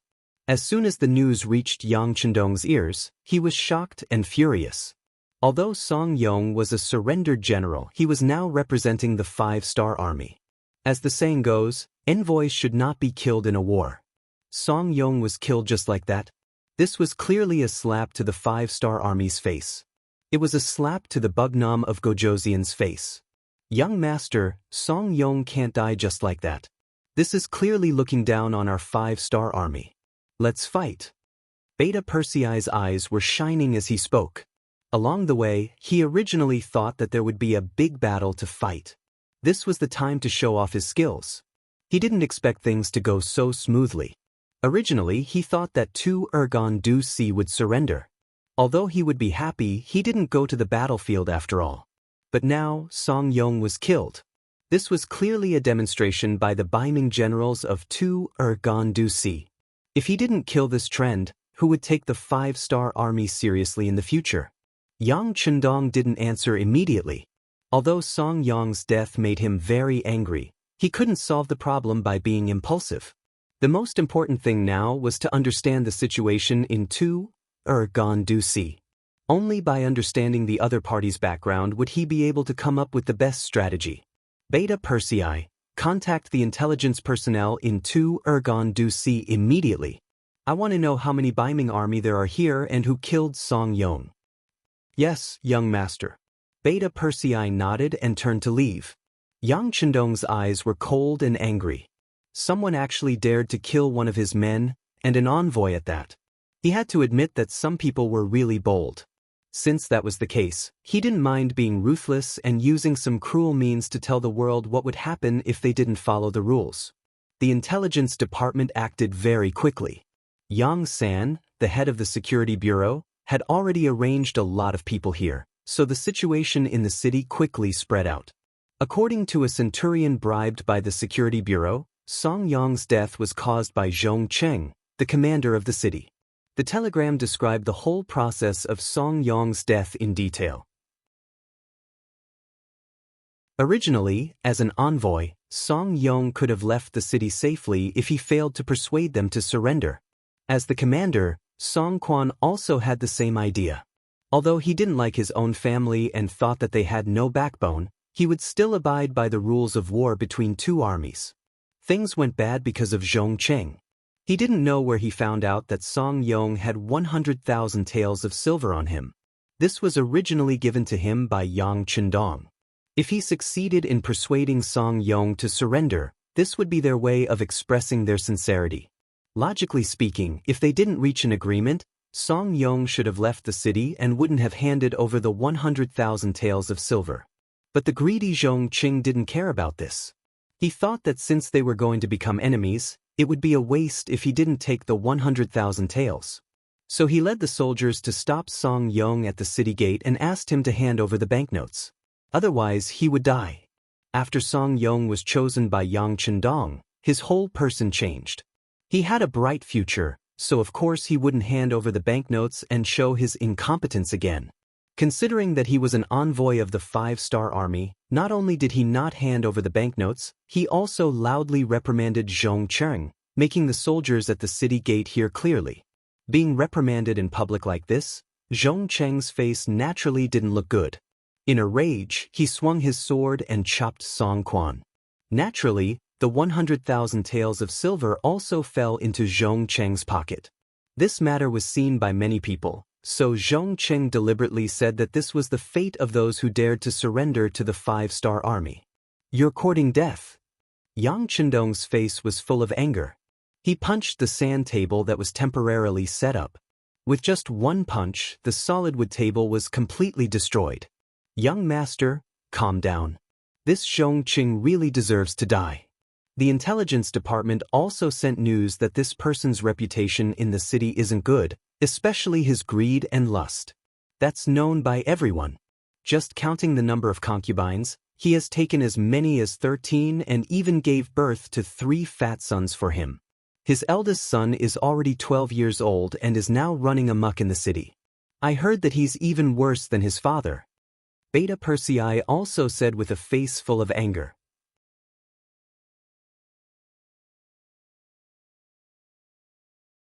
Chapter 1142. "Oof, they're all in cahoots," Yang Chendong said angrily. "Young master, the Zhong family is one of the biggest merchants in the Baiming capital. They've taken quite a lot of goods from our commerce department and earned quite a bit of money. Do you want to deal with his family? We'll let them know the consequences of not following the rules of the 5-star army," Beta Persei said when he saw that the young master's anger had yet to dissipate. People always said that one shouldn't bring trouble to one's family. Yang Chendong naturally wouldn't casually bring trouble to Zhong Cheng's family. But since his 12-year-old son was a bad person, it was normal to get rid of him according to the rules. As for the Zhong family, sorry, but they'll be removed from the list of merchants in the future. I'll take note of this. After we take down Terran City, we'll still have to hold a trial. At that time, we'll let the people decide. If Zhong Cheng really didn't teach his son well, it's better to get rid of him as soon as possible. Yang Chendong didn't say it explicitly, but he didn't object. This was enough to explain everything. Dealing with Zhong Cheng would have to wait until they took down Terran City. The most important thing now was how to take down the city. According to the intelligence department, in order to prepare for the arrival of the 5-star army, the commander had gathered some of the nearby guards in Terran City. In addition to the original soldiers in the city, the Baiming army now had close to 100,000 people. It was truly a powerful force. On the other hand, Yang Chendong only had 8,000 elite soldiers from the 4th Infantry Division, 20,000 North Korean C-rank soldiers, and the Northern Ming Guards who had come all the way to Long, which added up to about 10,000. Altogether, there were no more than 40,000 people. 40,000 against 100,000, and it was the main attack. This was basically impossible in the eyes of others, but in Yang Chendong's eyes, it was a completely different matter. The reason why he brought the 4th Division and not the other cavalry troops was to attack the city. Now, it seemed that he had to use it. Inform the commander to prepare to attack the city. Inform the other troops to prepare to assist in the attack. Inform the 4th Division of the Sea to be on standby and prepare to bombard Terran City. Yang Chendong gave out orders one after another. Since they didn't have enough troops and the enemy still wanted to defend, it was impossible to solve the problem peacefully. They might as well use the most powerful firearms. Even though it would inevitably cause some unnecessary casualties, it was better than losing their own men and losing their own soldiers. Ling Dechang was very excited when he received the order. Ever since he entered the Liaodong region, he had been looking for a chance to show off his skills. From the telegram, he found out that both the 1st Cavalry Division and the new army had done a lot. Only his 4th Division hadn't done anything. All they did was follow the 6th Young Master and take over some of the cities that Song Yong had occupied. This made him feel very unbalanced. To be able to follow the 6th Young Master, it was the perfect opportunity to show off his skills. Now that he didn't do anything, it would be a lie to say that he didn't feel wronged at all. Even in his dreams, he wanted to show off the strength of the 4th Division. He originally thought that Song Yong had gone to Terran City and that he wouldn't have a chance. Now, the Liaodong army dared to kill Song Yong, who was in the middle of a peace negotiation. This angered the 6th Young Master. Now it was time for them to show off. Gather the entire division and prepare for battle. Tell the 4 regimental commanders to report to me. After Ling Dechang finished speaking, he laughed heartily and went to the sand table to plan the attack. Within Terran City, Commanding Officer Song Quan sat in the main hall with a dignified expression. Beside him sat Commander Zhong Cheng and Commander Qian Shi Yi Ligang. Commanding Officer Song Quan was a Grade 2 general. To be able to reach this position, Song Quan was quite capable. Furthermore, from the fact that he hadn't moved from his position for 7 years, it could be seen that he was a smooth and slick person.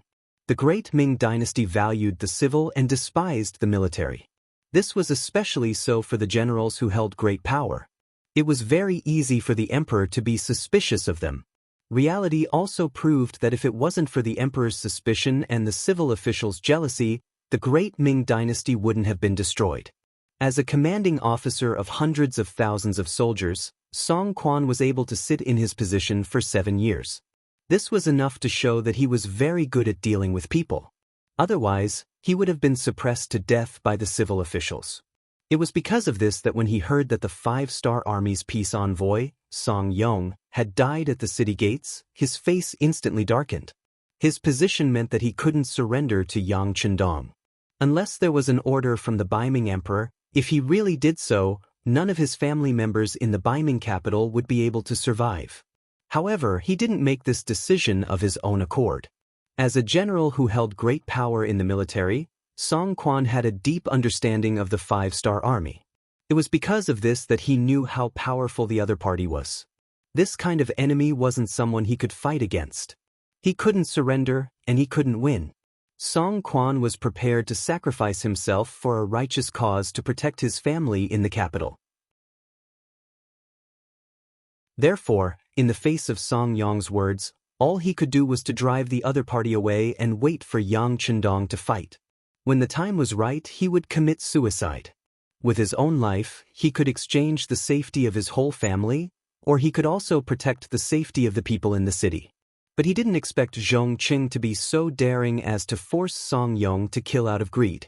This would create a situation where only one side would be able to survive.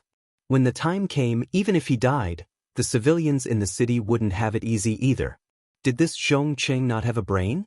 Did he not know that once the 5-star army took Terran City, all the money he had would be nothing more than a wedding dress for the enemy? What was the use of money that couldn't be taken? And even if it was taken, it was useless. But it was too late to say anything now. Song Yong was already dead, and the dead couldn't be brought back to life. What they had to do now was to solve the current problem and save as many people as possible with the least amount of casualties. Looking at Zhong Cheng with a murderous gaze, Song Quan said, "General Zhong, Song Yong is already dead. The 5-star army will be attacking the city soon. Why don't you take the lead?" "Why should I?" Zhong Cheng's expression turned ugly. From the moment Song Yong died, he knew that things were going to go south. He didn't think that someone would risk his life for money. If he had known, he wouldn't have done such a thing even if he was beaten to death. But since he was already dead, there was no point in thinking about it. Thinking about the 100,000 soldiers in the city and the less than 50,000 five-star army outside the city, he regained his courage.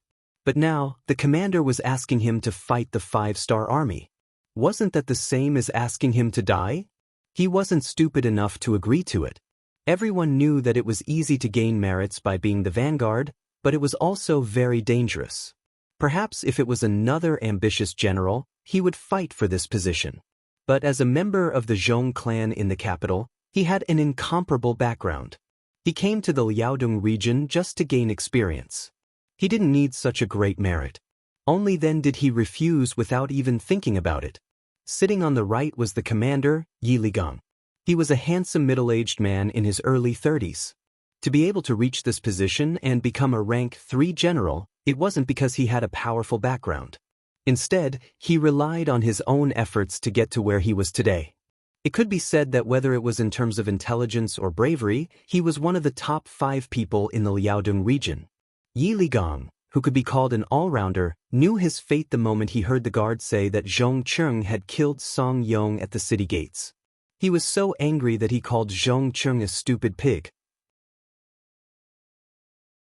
Just watch, because this person is likely to bury all of us in the city. Even on the battlefield, killing a general of the 5-star army wasn't a big deal. In a battle between 2 armies, who wouldn't die? But killing an unarmed envoy was completely different.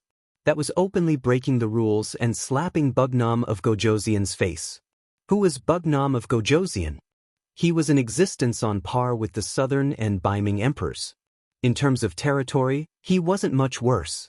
He was just someone with a lower reputation. How could such a person be so easy to provoke? Who was Zhong Cheng? His family had some reputation in the capital and he had made some money in the past few years.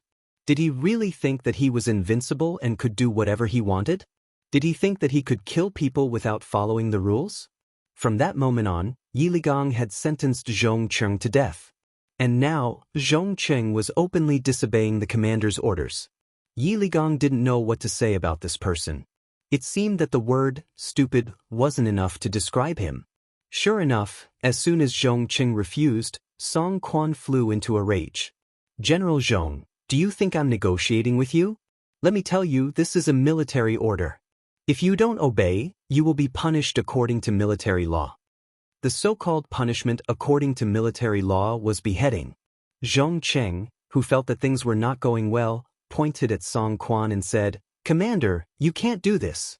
Over the years, our Zhong family has given you a lot of money. Shut up. If you dare to mess around, you will be slapped 30 times, Song Quan said angrily. That's right. Over the years, he had been able to secure his position because he had given a lot of money to the higher-ups. He had no choice but to do so. If he hadn't done so, he would have been schemed against by others. Among them, the Zhong family had paid a lot of money. If it was in the past, even if it was because of this, he would not do anything to Zhong Cheng. But now, seeing that Tren City was about to fall and he was about to die, how could he still be threatened by Zhong Cheng?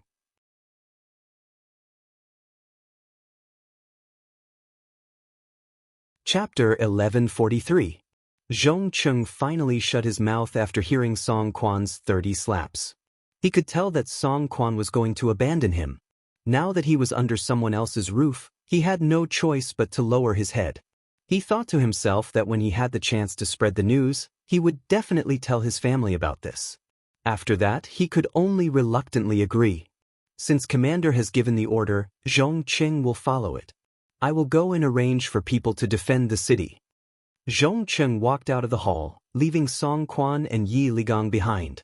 Thinking about the unfavorable situation, Song Quan asked, Commander, I'm afraid that Zhong Cheng alone won't be able to stop the 5-star army's attack. I heard that the 4th Infantry Division is mainly armed with firearms.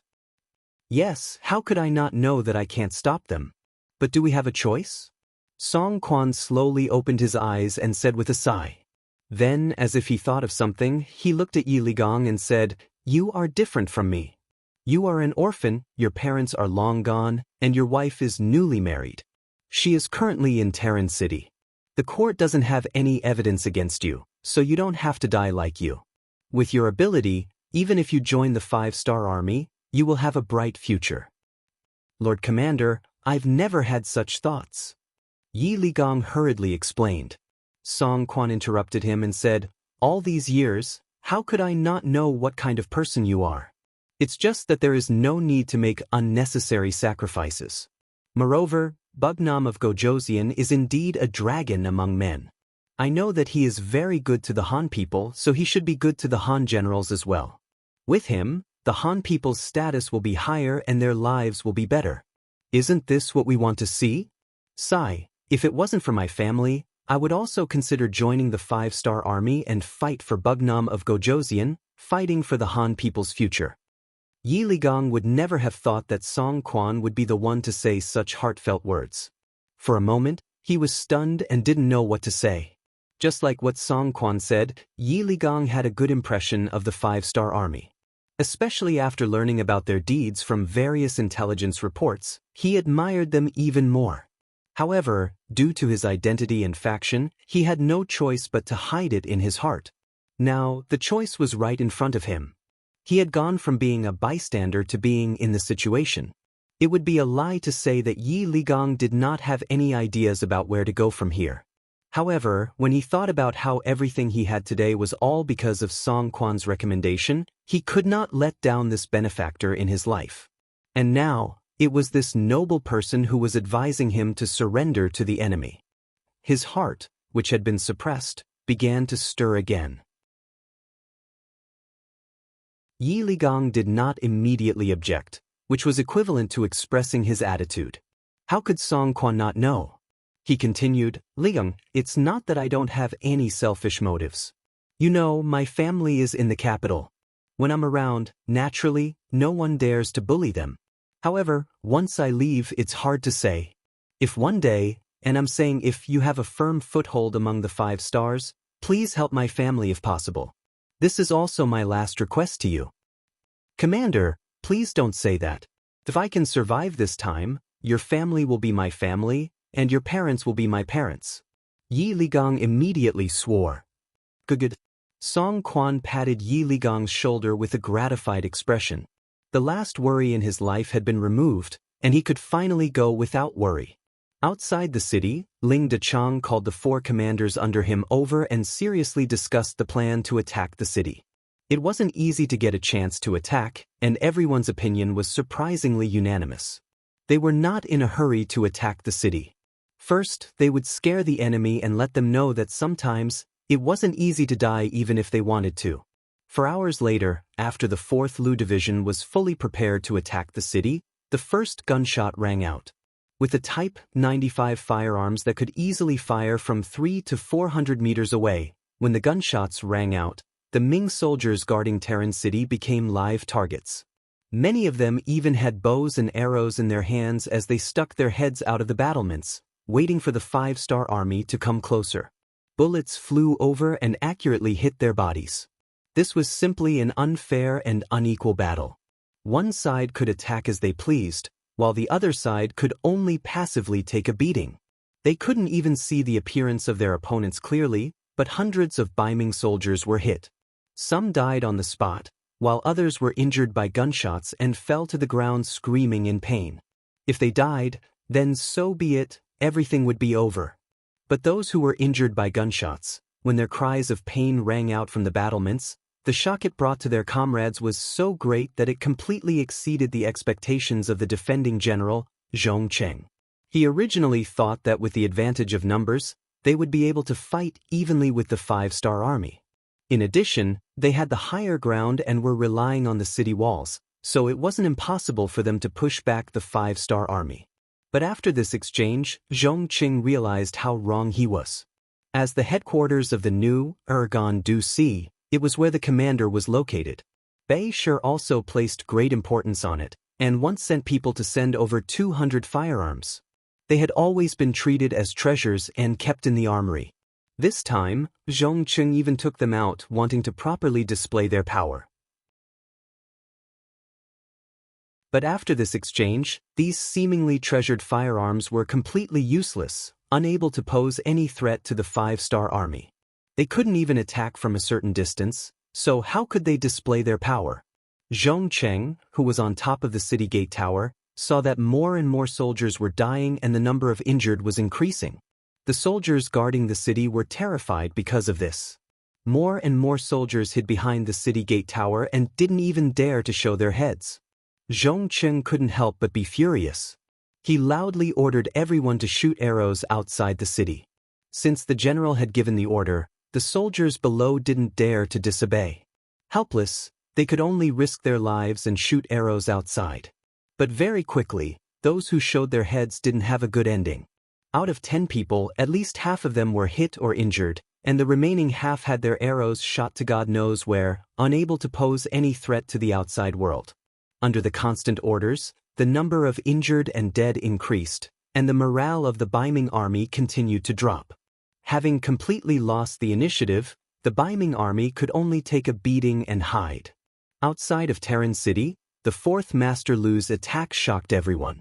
Behind them, the 20,000 North Korean soldiers who were preparing to attack, as well as the 10,000 Baiming soldiers who surrendered along the way, were also shocked. They originally thought that with the enemy's high walls and the commander personally leading the attack, this attack would be extremely difficult, and who knew how many lives would be lost here. This was especially true for the Baiming soldiers who had surrendered. Thinking about how they had just escaped from the tiger's den and into the wolf's den, they felt extremely uncomfortable. But who would have thought that when the attack started, the situation would be one-sided? The Terran City Baiming soldiers, who had the advantage in numbers, didn't even have the ability to retaliate. When this scene fell into everyone's eyes, many of the soldiers were extremely excited. The situation on the battlefield was completely out of their expectations, and it gave them hope, a chance to perform meritorious deeds. General, the North Korean soldiers and the Baiming army who surrendered are asking if we can attack the city now.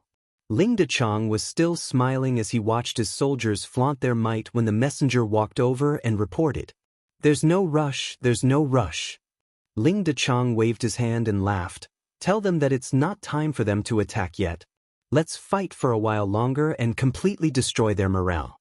That's when we'll be able to win this battle, ha."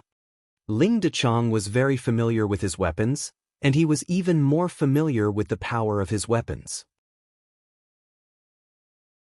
He knew that if he wanted to obtain the greatest victory with the smallest price, he couldn't rush it. In any case, he had brought a lot of bullets with him this time, so he treated it as giving the soldiers a chance to shoot. They didn't charge, and bullets continued to fly. For hours later, the sky turned dark and everything became quiet. More and more injured soldiers were carried down from the city walls. Cries of pain and anguish could be heard everywhere. When the Baiming soldiers who hadn't entered the battlefield heard this, their faces turned pale and their expressions changed greatly. Facing an enemy who could easily kill you from a distance without even facing you head-on, they didn't have much of a chance of winning. They all thought in their hearts, if it were them, how much confidence would they have in winning? The commanding general, Zhong Cheng, also had a dejected look on his face. He originally thought that with his advantages, he would be able to fight on par with the 5-star army. If things went well, he would be able to defeat them. That would be an outstanding military achievement. Who would have thought that the result would be like this? After fighting for 4 hours, they couldn't even touch the corner of their opponent's clothes. He only got the result of more than 300 soldiers being killed and more than 1,000 injured. Of course, what was worse was that the morale of the soldiers had been greatly damaged. If this continued tomorrow, he really didn't dare to imagine how the army would be able to continue fighting if they didn't have any combat power.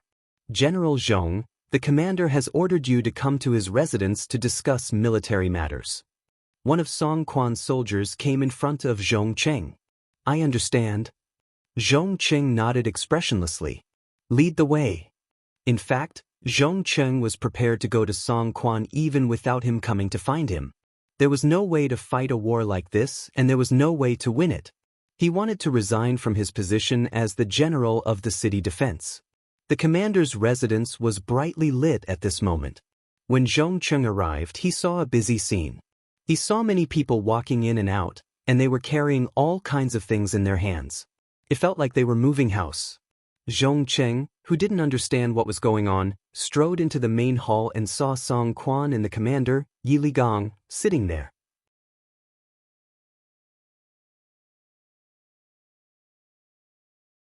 Chapter 1144. Commander, what are the people outside busy with? Zhong Cheng asked in confusion after entering the hall. General Zhong, don't ask so many questions. Let me ask you, what are your thoughts after today's battle with the 5-star army? Do you think we can defend Tren City with just us? Song Quan didn't answer Zhong Cheng's question. Instead, he took the initiative to ask about the battle. Sigh. At the mention of this matter, Zhong Cheng's face was ashen as he said, "Don't mention it. The firearms in the hands of the 5-star army are simply too powerful. They can even shoot from afar and are extremely accurate. We didn't even see their shadows and we've already lost over 1,000 people. If this battle continues like this, there's really no way to continue." Oh, so that means we won't be able to defend the city? Song Quan asked again. That's right. We can't defend it. This time, Zhong Cheng answered honestly.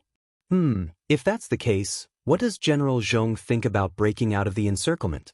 Song Quan asked as he already expected Zhong Cheng to say this. Breaking out of the encirclement? This question was completely out of Zhong Cheng's expectations. Then, he remembered that when he entered the mansion, he saw those people moving things back and forth. He immediately understood that Song Quan was preparing to escape.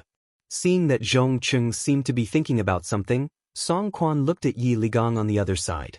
The two of them looked at each other and nodded. Song Quan said to Zhong Cheng again, "That's right, we should break out of the encirclement. You know the situation this afternoon. The 5-star army has very powerful firearms. It's not something we can stop. If we don't break out of the encirclement early, once they attack with this method, I'm afraid we won't even have a chance." Yes, Commander, you're right. But isn't it too rushed to break out of the encirclement tonight? After seeing the power of the 5-star army, Zhong Cheng agreed with this decision. However, he still felt that breaking out of the encirclement now was too rushed. He didn't even have the slightest bit of preparation. It's not rushed. Who can guarantee that the 5-star army won't attack the city tomorrow? If that's the case, I'm afraid we won't even have a chance to break through. Seeing that Zhong Cheng didn't immediately object, Song Quan continued to persuade him. The 5-star army was indeed powerful. No one knew what kind of attack they would launch tomorrow. In the end, Zhong Cheng nodded and agreed. Let's break through the encirclement then. I just don't know what kind of plan the commander has. I've already discussed this matter with Yi Qian. Let's do it like this tonight. In the middle of the night, dark clouds covered the moonlight and the sky was completely dark. Looking at Talon City from afar, other than the moving torches on the city walls, which were soldiers patrolling, everything else was pitch black. It gave off a very quiet feeling. However, the atmosphere suddenly changed. The originally quiet city was suddenly filled with rumbling sounds. Then, the west gate was opened and a large group of people rushed out. They appeared like a whirlwind and rushed towards the river guards. After the west gate was opened, the south gate opened as well. Unlike the other gates, the south gate remained silent after it was opened. Not a single soldier walked out from it. The contrast between the two was very obvious. Outside the south gate, Yang Chendong, who had already changed into a golden cloak, was slowly approaching under the protection of 1,000 Black Knights. Behind the Black Knights were tens of thousands of North Korean soldiers and 10,000 Beiming army soldiers. They arrived at the south gate unhurriedly. Then, they entered as if there was no one around. Just like that, they entered the city through the gate openly. They didn't encounter any obstruction or resistance during the process. In the commander's residence of Talon City, the commander, Song Quan, had already committed suicide in the courtyard.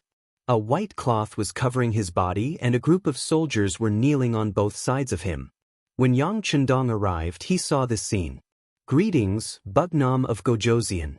The moment Yang Chendong entered the courtyard, everyone, led by Yi Ligang, fell to their knees. Sigh, a proper burial. After Beta Persei opened the white cloth and confirmed that the deceased was indeed Song Quan, Yang Chendong sighed emotionally. "Thank you, Bugnam of Gojoseon." With Yi Ligang as the leader, everyone kowtowed once again. Song Quan died just like that? Perhaps he knew that if he didn't die, his family in Baiming wouldn't be safe, so he sacrificed himself in exchange for everyone's lives. Yi Ligang knew the whole plan. He really wanted to prevent his benefactor from dying, but he also knew that it was useless. Song Quan's survival meant that his family in Baiming had to die. There was no other choice but to sacrifice one person in exchange for everyone's lives. And before Song Quan died, he still did a lot of things. He really needed Yi Ligang to take care of his family in the future, so he first arranged for Zhong Cheng, who was a thorn in his side, to leave the city. Then he handed over all the military and political power to Yi Ligang, and then died peacefully. After Yi Ligang learned of the plan, he secretly sent someone to contact Yang Chendong. This was how the 5-star army safely entered the city and took over everything. You're Yi Ligang. Let's talk inside. Yang Chendong already knew everything that had happened. He couldn't do anything about Song Quan's choice, but he also admired him. He was full of curiosity about Yi Ligang. What kind of person could make Song Quan sacrifice himself to protect him? Could he really guarantee that Yi Ligang would fulfill his promise after his death? In the main hall of the commander's residence, Peng Yu, Ba Daojiang and the others, who had transformed into Long Wei, carefully inspected the place. After confirming that there were no problems, Yang Chendong stepped into the hall, followed by Yi Ligang, the commander-in-chief. Yang Chendong sat down on the main seat while Yi Ligang stood with his hands by his side. The two of them sized each other up. In the entire Liaodong region, Yi Ligang was an extremely famous existence. He was different from Tong Long. Although he was extremely courageous, he had relied on the help of his family to get to where he was today. Yi Ligang had relied entirely on himself. He had relied on his ability to wield both the pen and the sword to reach the position of commander-in-chief. For this reason, when the Liaodong cavalry was established, Fang Dingshan had personally appointed him as his deputy, but Song Quan had stopped him in the end. How could such a person not attract Yang Chendong's attention? Originally, he had wanted to see his ability in the Battle of Terran City, but he hadn't expected that the other party would surrender without even putting up a basic resistance. Of course, it was a good thing that he could take the initiative to surrender to him. Subduing the enemy without a fight, this was the highest level of victory in battle. And the person behind all of this was Yi Ligang, so Yang Chendong was naturally very interested in him. Bugnam of Gojoseon, the surrendered general has a request. While Yang Chendong was sizing up the other party, Yi Ligang had already knelt down on the ground again. How dare you?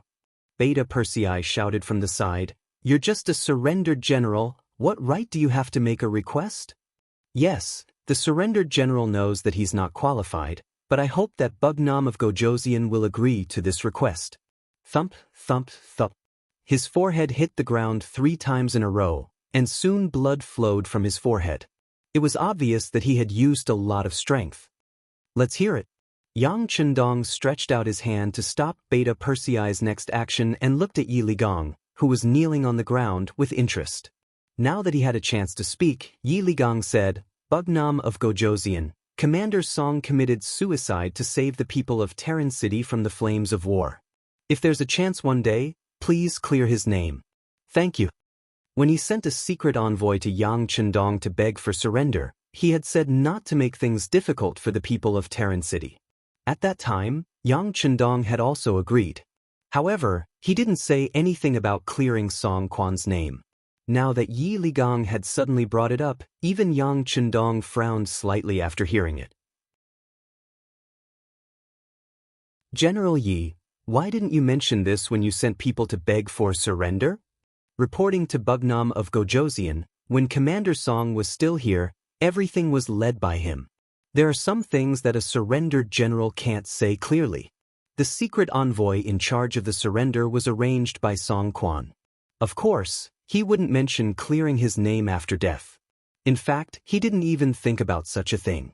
What he cared about was the safety of his family in the capital and the hundreds of thousands of soldiers and civilians in Terran City. Since Song Quan didn't mention it, Yi Ligang could not mention it. Now that he had the opportunity to talk to Yang Chendong, he brought it up. Yang Chendong nodded slightly with a look of understanding. Then he looked at the kneeling Yi Ligang and asked with a smile, "You want this king to clear Song Quan's name? Aren't you worried that this king will be defeated and killed one day? If that's the case, clearing his name will be meaningless." There was a prerequisite for clearing Song Quan's name, and that was that Yang Chendong could succeed. Otherwise, not only would the matter of clearing his name be a joke, it would also bring great trouble to Song Quan's family. Although the surrendered general only lives in a remote corner, he has long heard of the Five-Star Army's love for the people. A king who cares about the people of the world, how can his future be limited? This surrendered general boldly believes that the world will eventually belong to Bugnam of Gojoseon. Yi Ligang was also smart. He took the opportunity to explain and flatter Yang Chendong. Utlika. Beta Persei, who was standing at the side, said softly. How could these words escape the ears of Yang Chendong, who had entered the quasi-grandmaster realm? However, he didn't care. Instead, he chuckled and asked, "General Yi, you said that this king cares about the people in his heart. Are the Bai Ming Emperor and the Southern Ming Emperor not the same?" "It's not the same." Yi Ligang shook his head. If he was still the Bai Ming commandant, there were some things that he couldn't say even if he thought about it. Otherwise, it would be a choice and it would be treacherous. But now, since he had chosen to surrender to the Five-Star Army, he naturally didn't have any concerns.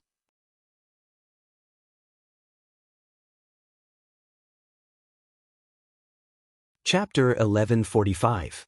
The Emperor of the Great Ming Dynasty talks about the safety of the people, but in reality, it is only for the stability of the regime. In their eyes, the officials and the major clans of the world are seeking benefits, finding a balance between them, and consolidating the regime. Bugnam of Gojoseon is indeed different. Because of your appearance, the status of the Han people in the world has been raised by more than one level. This can be seen from yesterday when you only besieged the city and did not immediately attack. Based on this point, the surrendered general believes that you are a sincere ruler. After Yi Ligang finished speaking, he once again knelt on the ground, as if he had said all that he should say and would let Yang Chendong deal with him. The words just now were indeed the words of Yi Ligang's trusted aide. But how could it not be a representation? Presumably, in the entire Great Ming Dynasty, there should be many generals with such knowledge. When Yang Chendong heard this, he was naturally gratified. At least there was someone who understood what he did. Good, I have to say, General Yi, your words really made me happy. Since that is the case, I will agree to your request. Once this prince has enough ability, I will definitely clear General Song Quan's name. And as you said, this prince does not want to see the Han people and the Ming army kill each other. There are still many cities in the Liaodong region that have not been captured. I don't know if you can do your part to help this prince? Yang Chendong took a fancy to Yi Ligang's identity as a commander. It would be more convenient for him to do some things than the dead Song Yong. In addition, he intended to test the other party's ability, so he spoke out. The surrendered general is duty-bound. How could Yi Ligang, who wanted to take the opportunity to show his ability, not agree? The surrendered general thanks Bugnam of Gojoseon for promising to clear General Song's name. Thank you again.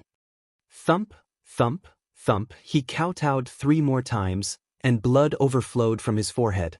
Just as the two were talking, Longwei's voice came from outside the hall. 6th Young Master, Lu 4th Division Commander Ling Daqiang requests an audience.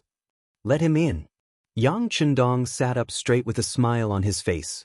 After a dozen breaths of time, Ling Daqiang entered the hall with a wooden box in his hands. He knelt down in front of Yang Chendong, who was wearing a golden cloak. 6th Young Master, I was able to accomplish my mission. Zhong Cheng has been killed. This is his head. Poor Zhong Cheng, he didn't even know that he had been betrayed. They thought that Song Quan had really given the order to break out of the encirclement, but unbeknownst to them, not too far away from the southern gates, the Lu 4th Master Teachers were already lying in ambush. As soon as they appeared, they would surround them and eliminate them. How could Zhong Cheng know about this? He was still happy that he was about to escape from danger. Following that, gunshots rang out and everything ended. Zhong Cheng was dead. Not only that, But his family members who followed him out of the city didn't end up well either. Most of them were captured, and his evil youngest son was also killed in the chaos. It could be said that they had avenged Song Yong. Yang Chendong didn't look at the head in the wooden box. Instead, he sighed and said, "Release the news that Zhong Cheng secretly escaped from the city and created an opportunity for the 5-star army to enter Terran City." After a series of resistance, Yi Ligong was captured and Commander Song Quan died in battle. As soon as Yang Chendong said this, Yi Ligong, who had just stood up, revealed a grateful expression. By pushing all the blame to the dead Zhong Cheng, Song Quan's family members in Baiming capital would be safe. Beta Persei agreed and immediately sent someone to spread the news. Yang Chendong asked Yi Ligong to stay behind and asked him about the Liaodong region. Yi Ligong already had thoughts of joining Yang Chendong, so he naturally told him everything he knew. Bugnam of Gojoseon, before the Liaodong region was renamed as the new Gondusi region, I followed Commander Song Quan here. I don't know everything here, but I know 90% of it. Let's start with the most powerful place, the Jianzhou Guards. Yi Ligong was indeed worthy of being chosen by Song Quan. He knew the situation here very well. Many of the things he said were the same as the information sent by the intelligence department. There were also some things that even the intelligence department didn't know. Seeing Yi Ligong stop talking, Yang Chendong laughed heartily and slapped his thigh. It seems that General Yi is indeed very familiar with the situation here. If that's the case, I wonder if you can persuade the nearby guard stations that haven't been taken down by our 5-star army? Yi Ligong didn't immediately answer. Instead, after thinking for a moment, he raised his head. It shouldn't be a problem. If Bugnam of Gojoseon trusts this Yi, then leave this matter to me. Seeing Yi Ligong so confident, Yang Chendong was even more happy. Okay, I'll leave this matter to you. How many soldiers do you need? There's no need. I'll just bring some personal guards. However, I hope that Bugnam of Gojoseon can give me some silver. This isn't to bribe anyone. It's just that some places are too poor. They can't even pay the soldiers. Speaking of this, Yi Ligong felt a bit embarrassed. After all, he was the commander of the Liaodong region. Logically speaking, he was in charge of the finances. If he said that there wasn't any pay for the soldiers, it really was a loss of face. Before coming, Yang Chendong had done his research. Although Zhu Qiyu had indeed earned quite a bit of money through the newly opened Zhu family bank, the lives of the soldiers weren't that good. For example, the Liaodong cavalry on the grasslands were still fine. They could be paid on time. However, the Liaodong region, which was too far away from the capital, couldn't do so. Every time it was time to pay, all sorts of reasons would be used to reduce it. As time passed, the silver became more and more insufficient. Knowing that this wasn't Yi Ligong's fault, Yang Chendong stood up and patted him on the shoulder. This king knows the situation. You don't have to feel burdened. How about this? I'll give you 1 million taels of silver. You can go and solve the problem. Not only the soldiers, but also the common people. You can help them. If it's still not enough, you can come and find this king. He didn't expect Yang Chendong to be so generous and benevolent. 1 million taels of silver was equivalent to half a year's salary for the Liaodong guard post. Yi Ligong patted his chest and promised, Bugnam of Gojoseon, don't worry. The silver will definitely be distributed to the soldiers and the common people. Your righteous deeds will also be known to the common people. Yi Ligong knew very well that Yang Chendong was trying to buy people's hearts. However, he also liked to do this kind of thing. If Zhu Qiyu had been willing to take out silver to buy people's hearts, the Liaodong guard post wouldn't have been so weak. Song Yong wouldn't have been able to convince several guard posts in succession. In the end, it was all because they didn't have money. Terran City was finally taken. The loss of the Liaodong guard post in the north also meant that the plan to invade Liaodong was already half successful. Yang Chendong didn't cheer because of this. He knew that once the news spread, Zhu Qiyu would definitely send reinforcements.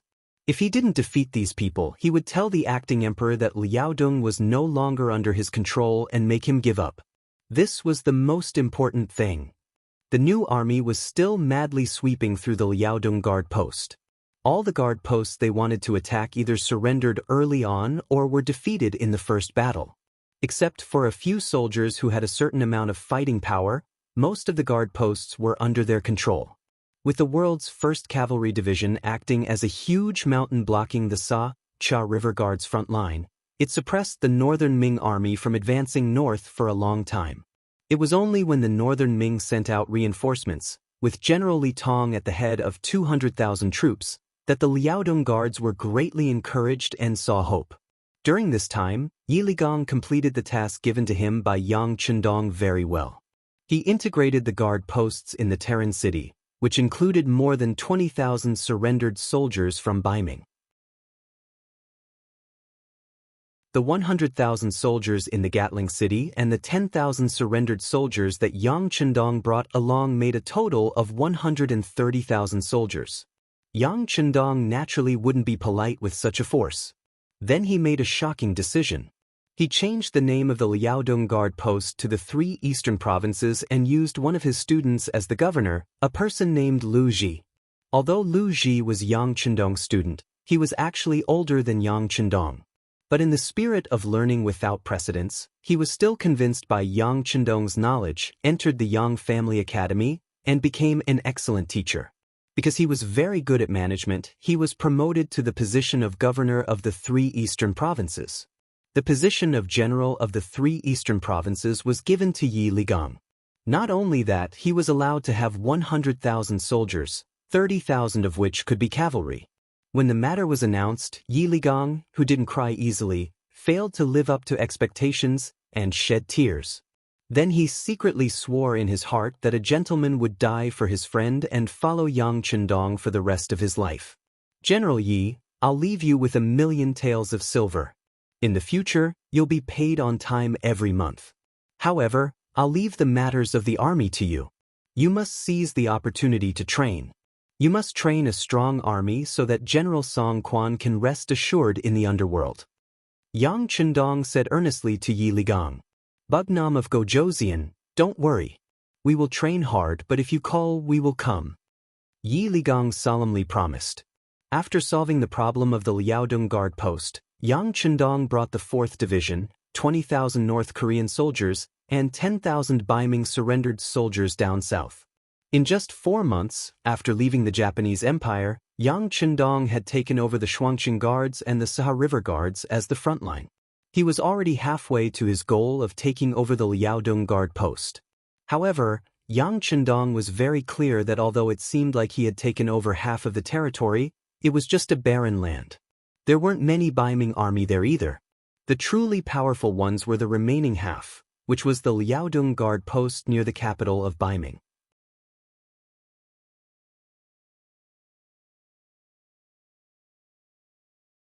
Chapter 1146. But no matter what, the initial goal had been achieved. The new supply line had been opened. He had already sent a telegram to order the Korean province to transport the various supplies that had been hoarded over the past few days by sea.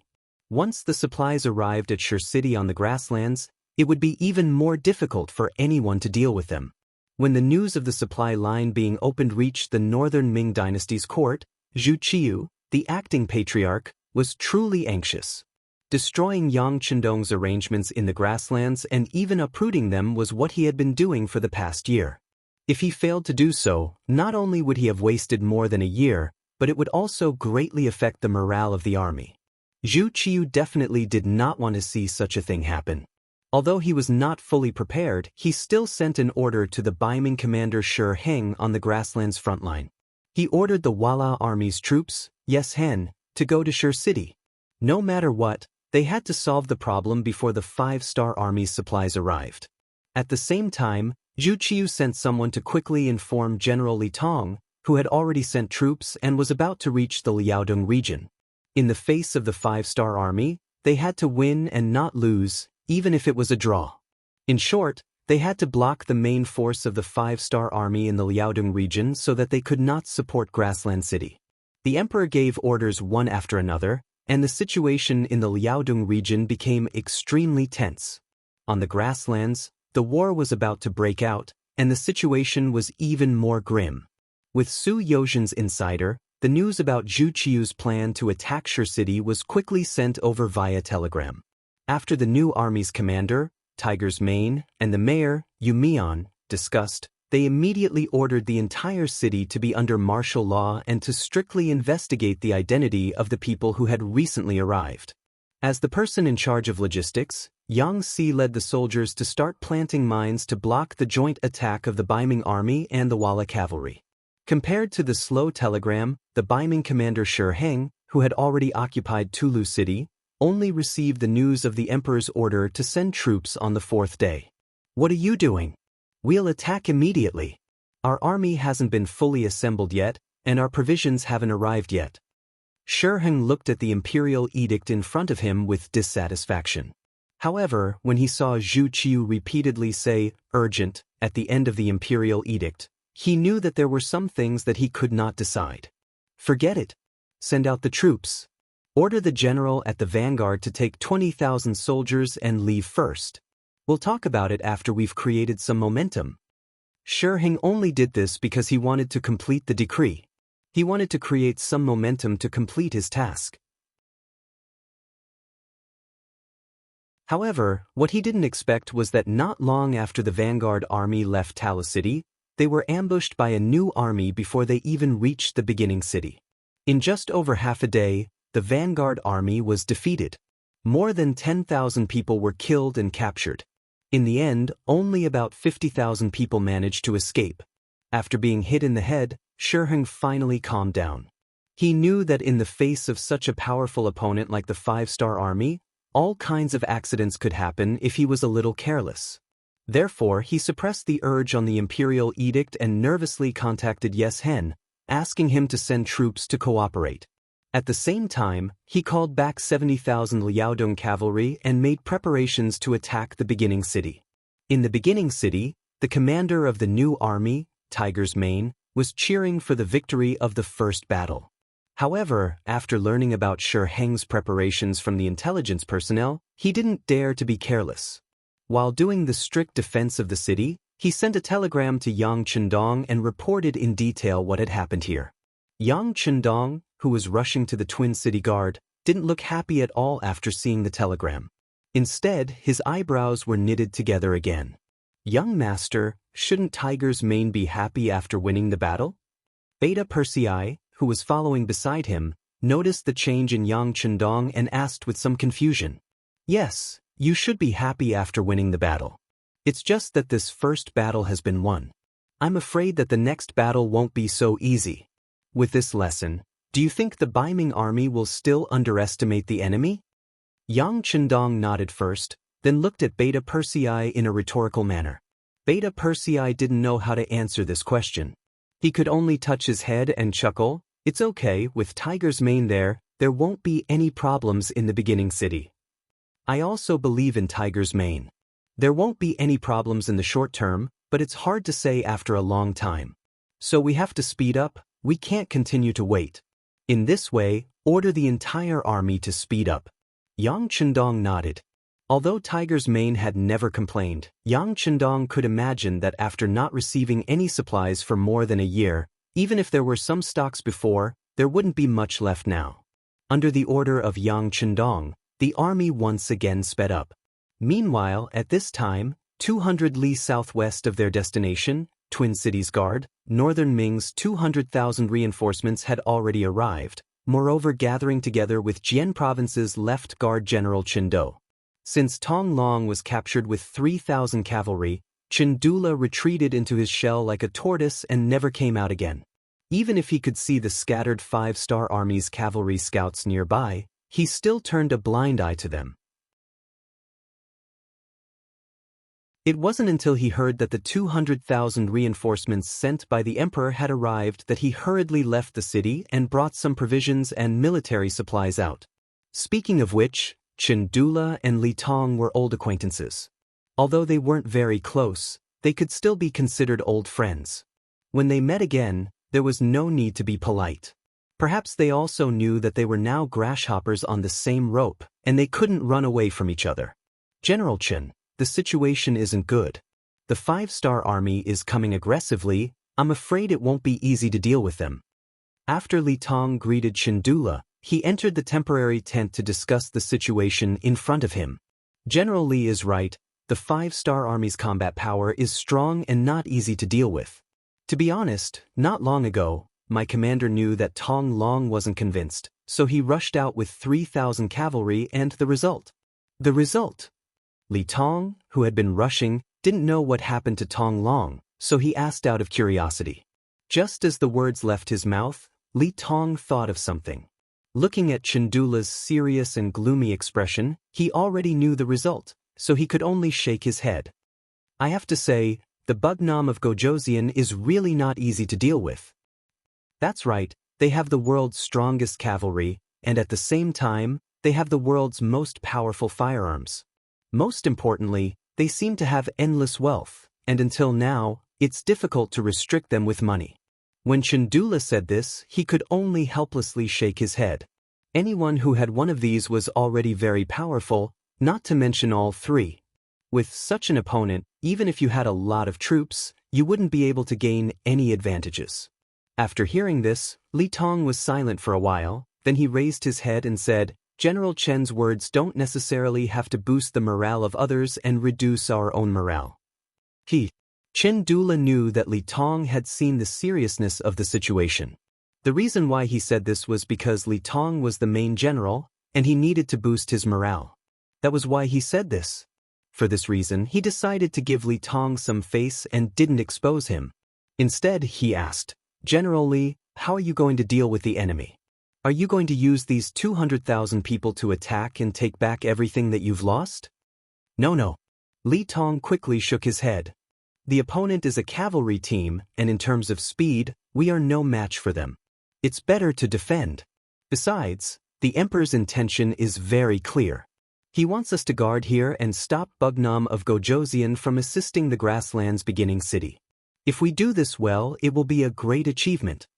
Li Tong was very clear about his position, which made Chandula feel very gratified. General Li is indeed a talented commander. I deeply agree with this. You have to know that Tong Long didn't gain any advantages when he led 3,000 elite cavalry previously. Great minds think alike. Li Tong laughed heartily at the sky after hearing that. Using a defensive battle to hold back Bugnam of Gojosian's army and prevent them from assisting the beginning city. This was the plan that Li Tong had set for the 200,000 troops. If the truth was really like what he did, it could indeed give Yang Chendong a headache. Although it would definitely not be able to block it, it could play the role of stalling for time. In this way, the beginning city would be in danger. The policy was right, but in the end, it still depended on who carried it out. Just like the laws and governments issued by many countries, they were all for the purpose of the people. However, when it was really in the hands of the people, it might be completely different. Just like now, Tong Long, who they were just talking about, had now returned to the Jian province left guard and met his own people here. In the Jian province left guard, in terms of population, although the Han people were more than the Nuzanren, in terms of overall strength, especially influence, the Nuzanren was not just a little bit stronger. This might have something to do with the Nuzanren being more united than the Han people, or perhaps it was because they had lived in this area for generations, allowing them to adapt better to the environment here. In short, the Nuzanren's influence in the Jian province left guard was far greater than that of the Han people. Even the commander, Chendola, had to act according to her mood. Not to mention that Chendola was not in the city now. It was just a small matter of quietly entering the city, so Tong Long naturally did it. Not only did he enter the city, but he also met his father, Tong Sheng, a burly man who was taller than an ordinary person. When Tong Sheng was young, he was definitely a person who could tremble with a stomp of his feet in this area. In addition, he had the support of a group of old brothers, so he had done a lot of things. For example, the nearby caravans must pay the toll to them. Otherwise, their safety could not be guaranteed. It was also because Tong Sheng did not understand the Han culture. Otherwise, with his economic strength and influence, he would have long become a general among the Baiming generals. In the end, the things that the old man couldn't do were handed over to his son. Fortunately, Tong Long lived up to expectations. With the support of his family, he finally walked to the position of commander and became a secondary grade 3 military officer.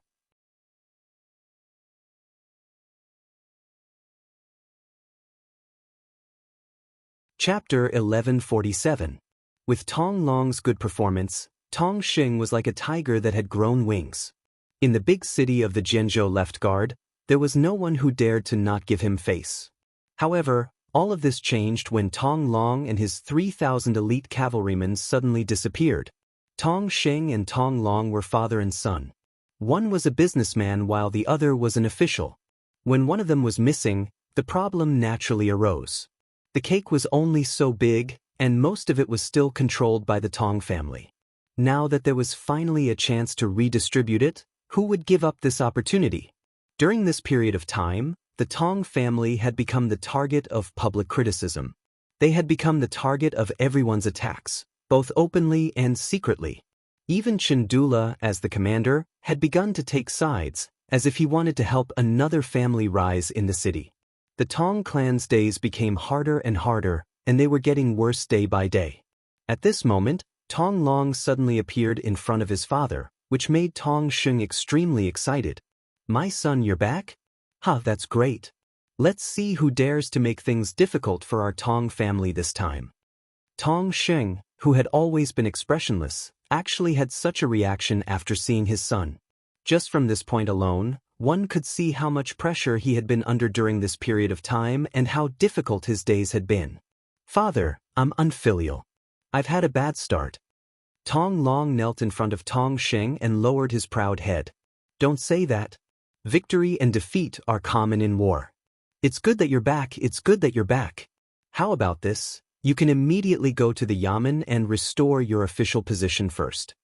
Tong Xing knew that Chandula was not in the city, so he decided to restore his son's official position first and properly intimidate the other opponents in the open and in the dark. Looking at his father's wrinkled face, Tong Long swallowed his saliva first, then said in a calm voice, "Father, I can't go to the yamen." "But is it because you lost the battle?" "It's fine, didn't I say? Victory and defeat are common in war. Besides, who really won against the 5-star army? It's fine, we can just spend more money." After operating in the Jianzhou left guard city for decades, Tong Xing still had some family assets. Naturally, his words were more forceful. "Money? How much money do we have now?" Speaking of this matter, Tong Long was also very curious. He only knew that the family had some extra money, but he really did not ask how much it was. It wasn't that he was ambitious, but that he didn't have any needs in this aspect. Speaking of this matter, Tong Xing's face burst out into a smile like a blooming flower. "Son, you've finally grown up. You know how much money we have at home." "Ha, if others asked me like this, I wouldn't tell them. However, I will hand it over to you in the future. Therefore, I won't hide it from you. Listen, we've saved 300,000 taels of silver. It's not a problem for us to restore your official position with this money." 300,000 taels was undoubtedly an astronomical figure in the eyes of ordinary people. Didn't Zhong Qing kill Song Yong for 100,000 taels of silver? In the end, he was beheaded and separated from his family. Looking at his father's proud appearance, Tong Long did not feel the slightest bit of joy. Instead, he sighed.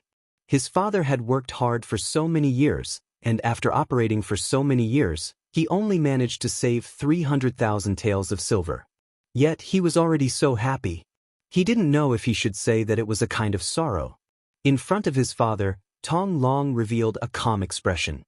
His right hand slowly reached into his pocket, and then he easily took out 500,000 taels of silver. "Father, what do you think this is?" "Silver?" Tong Xing's eyes weren't blurry, and he recognized the item in front of him at first glance. When he took a closer look, he realized that it was Xianxia's 500,000 taels of silver. When he realized that it could be exchanged at any Yang family bank, his eyes widened. "This? Where did this come from?" "Of course it was given to me by the 5-star army. I won't hide it from father. I am now a member of the 5-star army. Because of my outstanding strength and outstanding performance, I am now a company commander. Of course, I am confident that I can lead more troops in the future. When he spoke of this, Tong Long's arrogant side appeared again. Ever since Tong Long was captured by Commander Bai Shuang, he couldn't accept it. When he woke up and ate a large amount of food, he started to shout loudly. What he meant was that he couldn't accept it. If it wasn't for the 5-star army strategy that caused them to be exhausted, he definitely had the ability to fight it out and even win. Logically speaking, a captive shouldn't have the right to speak. Even in ancient times, such people didn't even have basic human rights. However, Bai Shuang didn't take away his right to shout. On the contrary, he got someone to release him.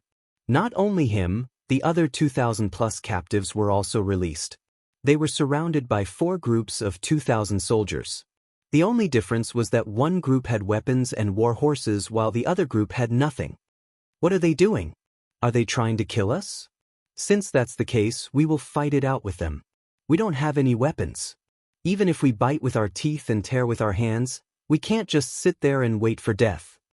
Seeing their 2,000-plus men being surrounded by the 5-star army's 2,000 cavalry, many of their faces changed greatly. Some of them were already prepared to fight to the death. It had to be said that although Tong Long lost this time, the soldiers he brought still had some backbone. If it was a normal army, they would have already knelt down and begged for mercy under such circumstances.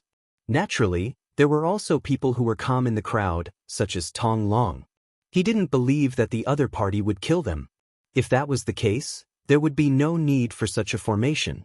Wouldn't it be better to just kill them one by one? Releasing all of them was a kind of danger in itself. Of course, it was also a kind of attitude. He didn't believe that the 5-star army didn't even have a bit of common sense. Therefore, at this moment, he wasn't nervous at all. Instead, he squinted his eyes and looked at Bai Shuang, who was wearing a black cloak. He wanted to see what the other party was up to. Just as Tong Long expected, Bai Shuang didn't give the order to kill the captives. There were so many young men with good writing skills. Most of them were Han. If he killed them just like that, even his teacher wouldn't let him off. The reason why he had brought all these people out was because he wanted to use his powerful force to subdue them. Therefore, he opened his mouth and said, "You don't have to be afraid. We don't want to kill you. We just want to prove that we are stronger than you." All right, didn't someone say that they weren't convinced? All right, we will give them a chance to show off now. No matter if it's one-on-one or many-on-many, we will accept it. But if you lose this time, please put down your pride. All right, since it's a bet, there should be some stakes. How about this? If you can win, we will let you go unconditionally. On the other hand, if you lose, you must stay and join the 5-star army. How about it? Are you serious? The moment Bai Shuang finished speaking, Tong Long was the first to ask. Of course. There are so many brothers here. How can this be a game? Plus, we always keep our words in the army. You don't have to doubt us, Bai Shuang said in an incomparably confident tone. This time, the army camp was in an uproar. This was especially true for some of the men who were confident in their strength. They had always been fearless. Now that they had a chance to prove themselves, how could they let it go? Immediately, many people began to take the initiative to sign up. They wanted to prove themselves with their own strength and also to save themselves. Bai Shuang didn't reject these people. He ordered people to bring over the war horses that were captured before. Then, he gave everyone who wanted to fight a wooden scimitar. This was originally the weapon that the 1st Cavalry Division used to train. With such a weapon, they didn't have to worry about killing people. At most, they would only suffer some minor injuries. The first to fight were the 100 captives. Their opponents were the 100 cavalry warriors of the 4th Regiment. In front of everyone, the two sides pulled apart a distance of 2 li. Then, under the shout of Bai Shuang, the temporary referee, both sides began to exert their strength and charged at each other. It had to be said that the cavalry that caught Tong Long's eye and brought out were quite strong. They charged from afar, waving their wooden scimitars and doing all kinds of difficult tricks on the horses. Loud battle cries came from their mouths. Their imposing manner was extraordinary. In comparison, the 100 soldiers of the 4th Regiment seemed to be weaker. They didn't shout or shout. Instead, They kept moving forward in silence. As they moved forward, they kept changing their formation. The 100 people quickly formed a formation of 5 tip of the arrow. Then, they collided with the 100 captives in a way that could pierce through their hearts. 1 chopstick was easily broken. 10 chopsticks couldn't be broken. When the 2 sides began to collide, the tip of the arrow array displayed its unique and powerful strength. Under the coordination of each other, the soldiers of the 4th Regiment only needed to take care of the enemies in front of them. As for their left, right, and back, there were naturally other comrades in charge of protecting them. This allowed them to maximize their attacking power. On the contrary, the captives were fighting for themselves. Those who had a good relationship with each other only cooperated in 2s and 3s. In the face of the tip of the arrow, which was a group of 20, it was no different from a mantis trying to stop a chariot. In just one exchange, a quarter of the 100 captives fell. Then, it was time to charge again and again, entangling the enemy. Soon, the captives realized that every time they attacked with their scimitars, they could only attack one opponent. However, there would often be multiple scimitars slashing at them. Moreover, it was continuous. One move after another, it was impossible to guard against. You're tuning in to the Wang Lin's Journey YouTube channel. Don't forget to subscribe and join us on this journey to catch the most captivating stories.